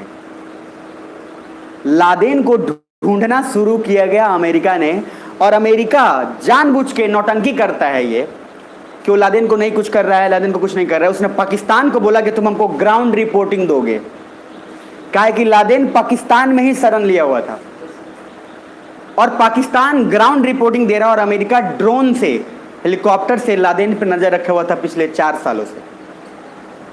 और उसके बाद पाकिस्तान क्या बोलता है, जब लादेन को मार दिया जाता है तो पाकिस्तान बोलता हमको पता ही नहीं था, जबकि वो पहले से ही पूरा रिपोर्टिंग देता था लादेन के बारे में। और अमेरिका भले ही मार दिया हो लादेन को, लेकिन अलकायदा ग्रुप तब तक काफी स्ट्रांग हो चुका था, और अलकायदा तब समझ चुका था कि अब एक को मारोगे तो अभी और भी है। अमेरिका, सर देखो यही होता है वादा तोड़ने का। क्या बोला था अमेरिका कि हम सरकार बनाने में क्या करेंगे, मदद, और उसके बाद से सडनली एकदम मुंह छुपा लिया उसने। तो उसमें से कुछ ग्रुप तो संभल गए, तो इसमें से 100 में से मान लो 40 लोग आ गए, फिर 30 लोग को भेजा। तो 40 लोग वो थे जो सर सरकार बनाना नहीं, उसमें से कुछ बंट गए कि हमको बदला लेना है। 30 लोग ये थे जो सरकार बनाना है, लेकिन ये सरकार बनाने में आपस में ही लड़ रहे थे, सहमति नहीं जग रहा था। एक एक पद के लिए, एक एक मंत्री परिषद के लिए 10-10 लोग, हमको भी चाहिए, हमको स्पोर्ट्स मिनिस्ट्री दे दो, हमको ये मिनिस्ट्री दे दो, हमको ये मंत्रालय दे दो, सहमति ही नहीं बना। इधर इंडिया बोला क्या, सुनो इधर, एक काम करो, अमेरिका भी सोचा कि ये दोनों सब डेमोक्रेसी ला नहीं रहा है, बोला कि 40 तो चली गए, 30 आपस में ही लड़ रहे हैं, कुछ और जूनियर तो यहाँ है ना, अब उन जूनियर को निकालो और ले आके सरकार में बना दो। इसलिए अभी आके तालिबान कब्जा कर लिया। मतलब वही ग्रुप है, तो 70 लोग लड़ रहे हैं, बदला ले रहे हैं, और 30 लोग आगे क्या करने लगे, राज। और कमाल की बात जानते हैं, इंडिया तीनों के साथ बढ़िया संबंध बना के रखा। इंडिया तीनों के साथ, इंडिया बोला हमारे क्या दुश्मनी है भाई तुमसे, तुम हमारा कुछ बिगाड़े हो गया, ना तो लादेन ने हमारा कुछ बिगाड़ा है, नहीं तालिबान ने हमारा कुछ बिगाड़ा है, नहीं नॉर्दर्न अलायंस ने हमारा कुछ बिगाड़ा है। इंडिया का रॉ एजेंट पूरी तरीके से एक्टिव था। और जब रसिया में लड़ाई चल रहा था ना, रसिया के बीच और अमेरिका के बीच, तो रसिया को हम इसलिए थैंकफुल बोलते हैं क्योंकि इंडिया का रॉ जाके रसिया को बोला था कि बस हमें आपसे कुछ नहीं चाहिए, बस आप इतना दे दीजिए हमें कि आप लड़ाई करिए, हम बस एब्जॉर्ब कर सके कि कितने कितने ग्रुप हैं। रसिया बोला क्या है, चल। तो हम थैंकफुल रसिया को इसलिए करते हैं क्योंकि इंडिया उस समय एहसास कर लिया था कि अमेरिका ने कितना ग्रुप बनाया है। वो समझ गया कि तालिबान भी है, नॉर्दर्न अलायंस भी है, अलकायदा है। अब इंडिया का रॉ सभी ग्रुप से मिला हुआ था। यहाँ तक कि एक रिपोर्ट में कहा जाता है कि इतना परिपक्व रॉ के एजेंट और हर ग्रुप से हमारे स्ट्रांग बॉन्डिंग हो गया था कि हर ग्रुप इस बात पे अडिग था कि एक बार आप खाली मारिए ना, हम लोग भी सपोर्ट कर देंगे। इस लेवल तक का मीटिंग है। और आप आज तक देखो फॉरेन पॉलिसी में अफगानिस्तान हमारा कहाँ से बर्बाद कर दिया। आम आदमी को लगता है तालिबान तालिबान, आपको नहीं पता है लेकिन तालिबान के साथ इंडिया का बहुत गहरा संबंध है। इंडिया ने नॉर्दर्न अलायंस को भी बोला कि आप सरकार में आइए, हम आपको आराम से पूरा मौका देंगे। आम आदमी लगता है तालिबान बर्बादी करे। जो तालिबान दिखाया गया था आपको लॉकडाउन में, नहीं देखे थे कि अफगानिस्तान के लोग भाग रहे हैं। आज कहाँ गया सब न्यूज में, वो सब अमेरिका का किया धरा है जनाब, क्योंकि अमेरिका को तालिबान ने उसके बाद बोल दिया कि आप जब एक आदमी पे भरोसा पे काम नहीं किए तो अब हम आप पे भरोसा क्यों करें। और पाकिस्तान को इस बात का पूरा डर हो गया, क्यों? क्योंकि पाकिस्तान भी जान गया कि इंडिया तालिबान से बहुत अंदर ही अंदर मिला हुआ है। वो पाकिस्तान को बाद में पता चला। अच्छा आज देखो, आपको अभी न्यूज़ सुनने को कुछ मिल रहा है, सब ठीक है, लेकिन इंडिया इस बात को जानता था और सीधा इंडिया ने इसलिए इन्वेस्टमेंट करोड़ों अरबों में किया अफगानिस्तान में। तो करवा कौन रहा था? जो हेलीकॉप्टर पे दिखाया जा रहा था। सर अमेरिका इतना तेज आदमी है ना, मारता भी है और ये दिखाता भी है कि मरहम लगा रहे। वो बस जानबूझ के बर्बाद करने के लिए कि इंडिया का यहाँ पे किसी भी तरीके से, क्योंकि अभी कुछ दिन पहले ही आप देखोगे तो अफगानिस्तान से सैनिक अमेरिका का वापस चला गया। अरे सुने थे लॉकडाउन में कि अमेरिका अपने सैनिक को वापस बुला लिया है। क्यों बुला लिया? इधर वो क्या बोला था कि हम डेमोक्रेसी की रक्षा करने के लिए सैनिक रखे हैं। और वो सैनिक क्यों रखा था? लादेन को मारने के लिए। लादेन मरा, लादेन के मरने के बाद इधर ग्रुप में भी फिर दो तालिबान है, एक गुड तालिबान और एक बैड तालिबान। बैड तालिबान बोल रहा है हम भी अमेरिका को बर्बाद करेंगे। अमेरिका का यार खत्म ही नहीं हो रहा है भाई। उस बैड तालिबान को खत्म करने के लिए, इसीलिए बराक ओबामा पहले बोल दिए थे, उससे पहले जॉर्ज बुश भी बोल दिए थे हम अपनी सेना को वापस लाएंगे। बराक ओबामा ने नहीं बोला, मतलब वो तो खैर समझा, बराक ओबामा ने बोला हम सेना वापस लाएंगे, लेकिन नहीं लाया गया। फिर डोनाल्ड ट्रंप ने भी आके बोला कि हम सेना को वापस बुला लेंगे, वो नहीं बुलाया। पता है क्यों? इसलिए क्योंकि ये लोग जो संगठन बनाए थे ना, आईएसआईएस, सर ये संगठन इसलिए बनाए, सुनो ध्यान, क्या सुन पा रहे हो? कमाल की बात क्या हुआ कि तालिबान, ये बोला 100 लोग थे, 100 में से 40 बर्बाद करने में लगे, 30 लोग आपस में लड़ रहे हैं, 30 लोग सरकार में आ गए। इस 30 में से भी कुछ वैसे लोग हैं जो बोले कि हम अमेरिका को मारेंगे। 30 में से मान लो अगर बोले अमेरिका को मारेंगे तो अमेरिका के लिए परेशानी फिर क्या हो गया? बढ़ गया। यार ये ग्रुप खत्म ही नहीं हो रहा है। अमेरिका ने फोन लगाया टर्की को, हेलो टर्की, टर्की को फोन लगा के और सिंपल एक बात बोला, क्या कि सर तुम एक ऐसा ग्रुप बनाओ जिससे कि जो तालिबान जो बेकार हमारे खिलाफ आ रहा है उसको दबा दिया जा सके और मेरा भी नाम ना आए। इसी वजह से सऊदी अरबिया और टर्की से वो ग्रुप बन के चला ISIS, Islamic state of Iraq and Syria. और एशिया जिनको पढ़ाए उसको है, ठीक है, नहीं पढ़ा कोई बात नहीं, सीरिया का राजधानी डेमस्कस, वहां से ग्रुप चला। और प्लानिंग क्या था जानते हो? बस किसी भी तरीके से उस बैड तालिबान को तुम लोग मोह लो और तुम लोग ये बोलो कि हम लोग भी अमेरिका के खिलाफ हैं। क्या सुन पा रहे हो? नहीं सुन पा रहे हो? सर सारा बैड तालिबान बोला कि अरे भाई इससे बढ़िया मौका क्या मिलेगा। सारा बैड तालिबान आईएसआईएस को ज्वाइन कर लिया। मतलब जितना सब मिलके अमेरिका को मारना चाहता था, अमेरिका सोचा कि अगर हम अकेले अकेले मारेंगे तो सबको तो मार नहीं पाएंगे ना। अमेरिका चालू देश है ना भाई, वो सोचा हम कितना ढूंढ के मारेंगे। उससे बढ़िया है कि सारे लेंग लपोटे को एक जगह लाओ। सारे लोग ज्वाइन कर लिए क्या? आईएसआईएस। जैसी ज्वाइन हो अमेरिका बोल रहा है तथास्तु, और उसके बाद फिर बंदूक दिया और एक लाइन से सारे बैड तालिबान को मारना शुरू कर दिया गया। अब कुछ लोगों को ये रियलाइज हो गया कि ये अमेरिका का प्लान है, आईएसआईएस तो अलग ग्रुप है ही नहीं। फिर भागे। तो उस समय जब बराक ओबामा ने बोल दिया था हम सेना वापस ला रहे हैं, तब तक लगभग 50% बैड तालिबान को खत्म कर दिया गया था। अच्छा तो सेना गया क्यों नहीं? सेना गया क्यों नहीं? जब आपने स्टेटमेंट बोल दिया कि हम बुला रहे हैं, गया क्यों नहीं? इसलिए नहीं गया क्योंकि अभी भी तो 50% बाकी था ना। सर 2020 में आते आते ये पूरा कंफर्म कर दिया गया कि वो अमेरिका के तालिबान जो अमेरिका को मारना चाहते तो उनको खत्म कर दिया गया है। तब जाकर सेना अभी वापस गई। तो डेमोक्रेसी का रक्षा उक्षा कुछ नहीं था साहब, उसका अपना था। और जैसा आप बोओगे वैसा पाओगे। आपने ही वादा करके तोड़ा था कि हम सरकार में तुमको लाएंगे, तुम हमारी मदद करो और रसिया को मार के भगा दो। लोग रसिया को मार के भगा दिया, अब क्या बोल रहे हैं? उसका बदला लेने के लिए। और याद रखना अभी भी 2 ग्रुप है जो अमेरिका जिससे बहुत नाकों में मतलब परेशान है काफी, और उसमें कोई और नहीं, अभी जो तालिबान आया है वही है। इसीलिए अमेरिका ने जानबूझ के हेलीकॉप्टर का दिखाया है, दुनिया वालों देखो कि तालिबान बेकार है। आधा से ज्यादा आम आदमी को ये लगता है तालिबान बहुत बेकार है। इन पूरे स्टोरी में आपको कहां कहीं लग रहा है कि तालिबान ने इंडिया को बर्बाद किया या मुजाहिदीन ने हमें बर्बाद किया? कुछ किया हमें? क्या नहीं किया। हम सबके साथ इन्वॉल्व हैं और आम आदमी को इसलिए बर्बाद करने के लिए बोला गया। क्यों? क्योंकि एक नेटवर्क है, सुनो, हक्कानी नेटवर्क। ये हक्कानी नेटवर्क काम करता है अमेरिका के इशारे पे, पैसा देता है, ये लोग तोड़ ताड़ करते। इसलिए अभी महाराणा प्रताप का भी एक मूर्ति था अफगानिस्तान में, उसको तोड़ दिया गया। तो लोगों को क्या लगा, ये तालिबान कर रहा है।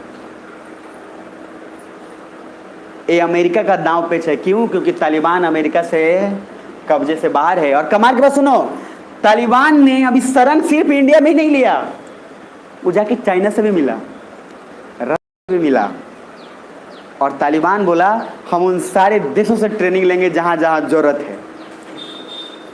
अब अमेरिका का है, आप सोच के देखो कि अमेरिका की क्या हालत होगी। चाइना भी मिल गया, चाइना एक ही बार बोला एकदम ठीक, वो तो ऐसे ही मारपीट वाला। रसिया के साथ था ही, रसिया सपोर्ट में था। इंडिया भी बोला हम तुमको पूरा ट्रेन। इंडिया बोला कि बस इंटरनल मीटिंग होता था, लेकिन हमने कभी ऑफिशियली बोला नहीं है, कभी नहीं। इस वजह से अमेरिका को आज भी इस बात का है, इसीलिए वो बार बार बुरा पक्ष दिखाता है तालिबान का। जबकि इंडिया, इनफैक्ट जब 370 हटा तो तालिबान ने एक स्टेटमेंट दिया, क्या? यही बोला कि हम भारत का समर्थन करते हैं, हमें इसमें कोई दिक्कत नहीं। सीधा बोला कि जो भारत का है वो भारत का है। लेकिन एक बात उसने, तालिबान ने बाद में बोला कि बस हाँ, इंसानों का वैल्यू होना चाहिए, बस बात खत्म। तो उसने जब इस ढंग से बोल दिया तो हमें क्या तकलीफ था? और हमने भी वादा किया था कि तुम सरकार में आओ, हम तुमको सारा चीज़ प्रोवाइड करेंगे। इसीलिए तो हम जाके अफगानिस्तान में ढेर सारा इन्वेस्टमेंट कर दिए हैं। और अमेरिका हमारे इन्वेस्टमेंट को बर्बाद करने में लगा है। क्यों? क्योंकि पाकिस्तान है ना, उधर पाकिस्तान के पड़ोसी ही तो है, तो पाकिस्तान को सबसे ज़्यादा चूल मच रही है। अब पाकिस्तान अमेरिका बोल रहा है ये तूने क्या किया? अमेरिका बोल रहा है तू देख अपना। और मैंने आपको फर्स्ट बार पढ़ाया था तो एक हाइफनेशन और डी हाइफनेशन पढ़ाया। उसका मीनिंग क्या बोला था कि जब आप किसी दूसरे देश से जुड़ोगे तो आप ये देखोगे कि तीसरे पे असर क्या होगा। तो पहले होता था इंडो पाक, अब अमेरिका बोला भैया घंटा, अब तुम अपना देखो, हमको मतलब। तो याद रखिए, अमेरिका आज भी भले ही हमारे साथ है, लेकिन अमेरिका कभी किसी के साथ रहता नहीं, उसको सिर्फ प्रॉफिट से मतलब। और जितना सारे तोड़ फाड़ हुआ तालिबान को, उसमें बार बार एक स्टेटमेंट आता था हमें कोई परेशानी नहीं, हम किसी को कोई परेशानी नहीं कर रहे, आप नॉर्मल आराम से रहिए। लेकिन अमेरिका का नेटवर्क इतना तेज है ना, अमेरिका मारता है और ये भी दिखाता है, सारा न्यूज़ मीडिया में ये भी बताएगा। कुछ दो मीडिया वाले को ना पैसा देगा और बोलेगा कि तुम खाली बोलो कि अमेरिका खराब है, क्योंकि लोगों को लगेगा ना कि सारा नेटवर्क कैसे बोल रहा है कि अमेरिका अच्छा है। दो लोग जब बुरा बोलेगा तो आपको भी यकीन होगा ना, हाँ चलो बुरा भी तो बोल रहा है। आप समझ पा रहे हो? अच्छा, सारा न्यूज वाला अगर बोलेगा कि अमेरिका अच्छा है, तो आपको शक नहीं होगा ये सारा कैसे बोल दिया, भी सही है। तो दो आदमी को पैसा देता और बोलता है तू बोल अमेरिका अच्छा, तो लोगों को लगता है हाँ चलो, एक अच्छा पक्ष भी है और एक बुरा पक्ष भी है, तो उसका जो अच्छा हो जाता है बुरा वाला लोग को बस। तो ये अमेरिका का मास्टरमाइंड। इसीलिए सर आम आदमी ना बने और ये ना सोचे कि तालिबान राक्षस है, क्योंकि आम आदमी में ये बहुत फैला हुआ है लॉकडाउन से ही कि तालिबान बेकार है, तालिबान बेकार है। सर कोई कैसा है नहीं है, आखिर वो तालिबान तो वही के लोग हैं ना जिनको ग्रुप बनाए गए, वो भी तो अफगानिस्तान का ही है। इंडिया सीधा बोला इधर मुजाहिदीन आप भी अफगानिस्तान के हैं, नॉर्दर्न अलायंस आप खुद अफगानिस्तान के हैं, अलकायदा लादेन सब कहाँ के? अफगानिस्तान के। तो हमें क्या तकलीफ है, आपका देश है, आप जैसा करिए, हम सपोर्ट करेंगे, बात खत्म है। इसीलिए आज तक इंडिया और अफगानिस्तान के बीच में, इसमें सबसे ज़्यादा रोड़ा किसका पड़ता है? पाकिस्तान का। जैसे ही कुछ स्टेटमेंट आता है पाकिस्तान उधर से बोलने लगता है गलत बात है ये, इंडिया बोलता है तू रोबे, तो फेवर कर देता है। तो इसलिए क्या कर दिया उसने, इस कदर दिखाया कि इंडिया का इन्वेस्टमेंट जो इतना सारा है वो थोड़ा सा बर्बाद हो जाए। लेकिन तब तक सांठगांठ बढ़िया बन चुका है, इंडिया अब बेवकूफ़ नहीं, वो सांठगांठ अच्छा बन चुका है। तो आप प्लीज़ ये ना सोचिएगा कि तालिबान बुरा है, ये है नहीं सर। हमारे फॉरेन पॉलिसी में हमको जब कोई 370 में, अच्छा अमेरिका के डोनाल्ड ट्रंप ने बोला 370 के समय, पता है क्या है डोनाल्ड ट्रंप ने, जबकि इतना जाके मोदी जी बोले my friend Donald Trump howdy में नहीं। अब सर ये क्या डोनाल्ड ट्रंप ने बोला, अगर भारत चाहे तो हम दोनों बीच में मीडिएटर बनना चाहेंगे। जयशंकर प्रसाद बोले कौन बे, ये हमारा मामला है एस जयशंकर, और ये हम खुद सुलझाएंगे। सोचो वही अमेरिका बोल रहा है कि हम चाहें, इमरान खान मुंह उठा के चला गया, और डोनाल्ड ट्रंप ने क्या बोला कि अगर अमेरिका इंडिया चाहे तो हम क्या है इस बीच में मध्यस्थता करना चाहेंगे, और इधर से एक ही स्टेटमेंट आता था क्या, हमारा मामला है हम सुलझाएंगे, बीच में पढ़ने की जरूरत। और तालिबान क्या बोल रहा है, 370 भारत का आपसी मामला है, हमें उससे कोई तकलीफ नहीं है। तो दोनों में फर्क समझ रहे हैं आप। तो अमेरिका फेवर करेगा तालिबान को, कहां से भैया, वो उल्टा जा रहे हो। ये बातें समझ में नहीं आती अपने को। और आज आप सोच के देखिए, वही परेशानी थी, आज क्या सब नॉर्मल हो गया इतना जल्दी। और आज कुछ नहीं सुनने को मिल रहा है, सब लोग खुश है अफगानिस्तान में। तो सर वो दिखाया जाता है और आम आदमी लपेटे में आ जाता है। आधा से ज्यादा लोग लॉकडाउन में एक ही चीज का डिस्कशन कर रहे थे, क्या ये तालिबान तो बड़ी राक्षस आदमी है। आधा से ज्यादा डिस्कशन ये था। लेकिन सर सिचुएशन का डिमांड था, कुछ वैसा नहीं था, उसने कुछ ऐसा नहीं किया था अमेरिका के दिन। ठीक है, तो बाकी और डिटेलिंग तो और कल करेंगे मजे से, बट ईमानदारी से बोलना कुछ मजा आएगा। और दूसरा चीज, ओपिनियन कभी मत बनाएं आप, बिना जाने ओपिनियन नहीं बनाइए। एक अच्छा ऑफिसर वही होता है, अगर आप बिना जाने ओपिनियन बना रहे हो तो तकलीफ सिर्फ आप ही के लिए होगा, क्योंकि किसी ने बोल दिया आपको कि वो आदमी खराब है और आप पहले से मान के चल दिए कि वो आदमी खराब है। आप सोचो कितना खतरनाक है। इधर आप मान लो राजदूत हो इंडिया के, और आप हो मान लो अमेरिका में, और आपको बोल दिया गया कि अमेरिका का जो राष्ट्रपति था वो आपके बारे में बड़ा बेकार बोल रहा था। अब आपने एक क्या एक माइंड में बना लिया, अच्छा हमको बोला है, मिले एक बार बम मारेंगे। अब इससे क्या होगा, आप ऑलरेडी स्ट्रेस में आ गए। नरेंद्र मोदी का एक स्टेटमेंट था जिसमें बहुत अच्छा से उन्होंने बोला था, वो ये बात बोला था बड़ा अच्छे से, उन्होंने ये बोला था कि मैं कभी भी किसी के प्रति अपना ओपिनियन नहीं बनाता हूं, मैं जब किसी से मिलता हूं उसके बाद ये देखता हूं कि अब मैं कौन सा ओपिनियन बना सकता हूं। डोनाल्ड ट्रंप के मिलने से पहले बहुत सारे देश के लोग ये बोले थे कि डोनाल्ड ट्रंप ऐसा है वैसा है वैसा है, तो नरेंद्र मोदी का वो स्टेटमेंट था कि मैं किसी का कभी सुनता ही नहीं हूं जब तक मैं किसी से मिल नहीं पाता। तो ये एक बड़ा लीडरशिप क्वालिटी। आप पहले से ज्यादा तो दोस्त अपने एक दूसरे में नजरिया बना के रखते हैं। आधे से ज्यादा मुंह फुलाए हुए कहा कि हमको बोला था, उसको बोला नहीं था, किसी और ने बोला था कि तेरे बारे में पता है, बोल रहा था। और ये सर उसको जब भी देखता मन करता इसको पीट दे, और उस सामने वाले सोच रहा है क्या है हमारे साथ ऐसा कर रहा है, वो भी शौक में है। 3 दोस्त होते हैं ना, 3 दोस्त में एक ने बोला कि तेरे बारे में ऐसा ऐसा बोल रहा था। अब ये आदमी जब जब उसको देखेगा तब तब परेशान रहेगा। अब जैसे वही सेम पाकिस्तान के साथ किया जाता है। पाकिस्तान को खुद अपना समझ में नहीं आता, अमेरिका उसको बोल देता है इंडिया बोल रहा था, सडनली ओपिनियन बना लिया। और अफगानिस्तान के बारे में तो और पूछो मत, अफगानिस्तान बगल में है, इंडिया भी एक यूज कर लेता है। इंडिया कभी कभी ये बोल लेता है अफगानिस्तान तुम्हारे बारे में बोल रहा था, पाकिस्तान कहते हैं अमेरिका बोल रहा है तू बोल रहा है तू बोल रहा है अफगानिस्तान बोल रहा है। भाई समझा क्या हमको? इंडिया भी बोलता है भाई देखो तुम जैसा हो ना, तुमको उल्लू बनाना कोई बहुत बड़ा बात, और तुम्हें देख के ही पता चलता है कि तुम डैश हो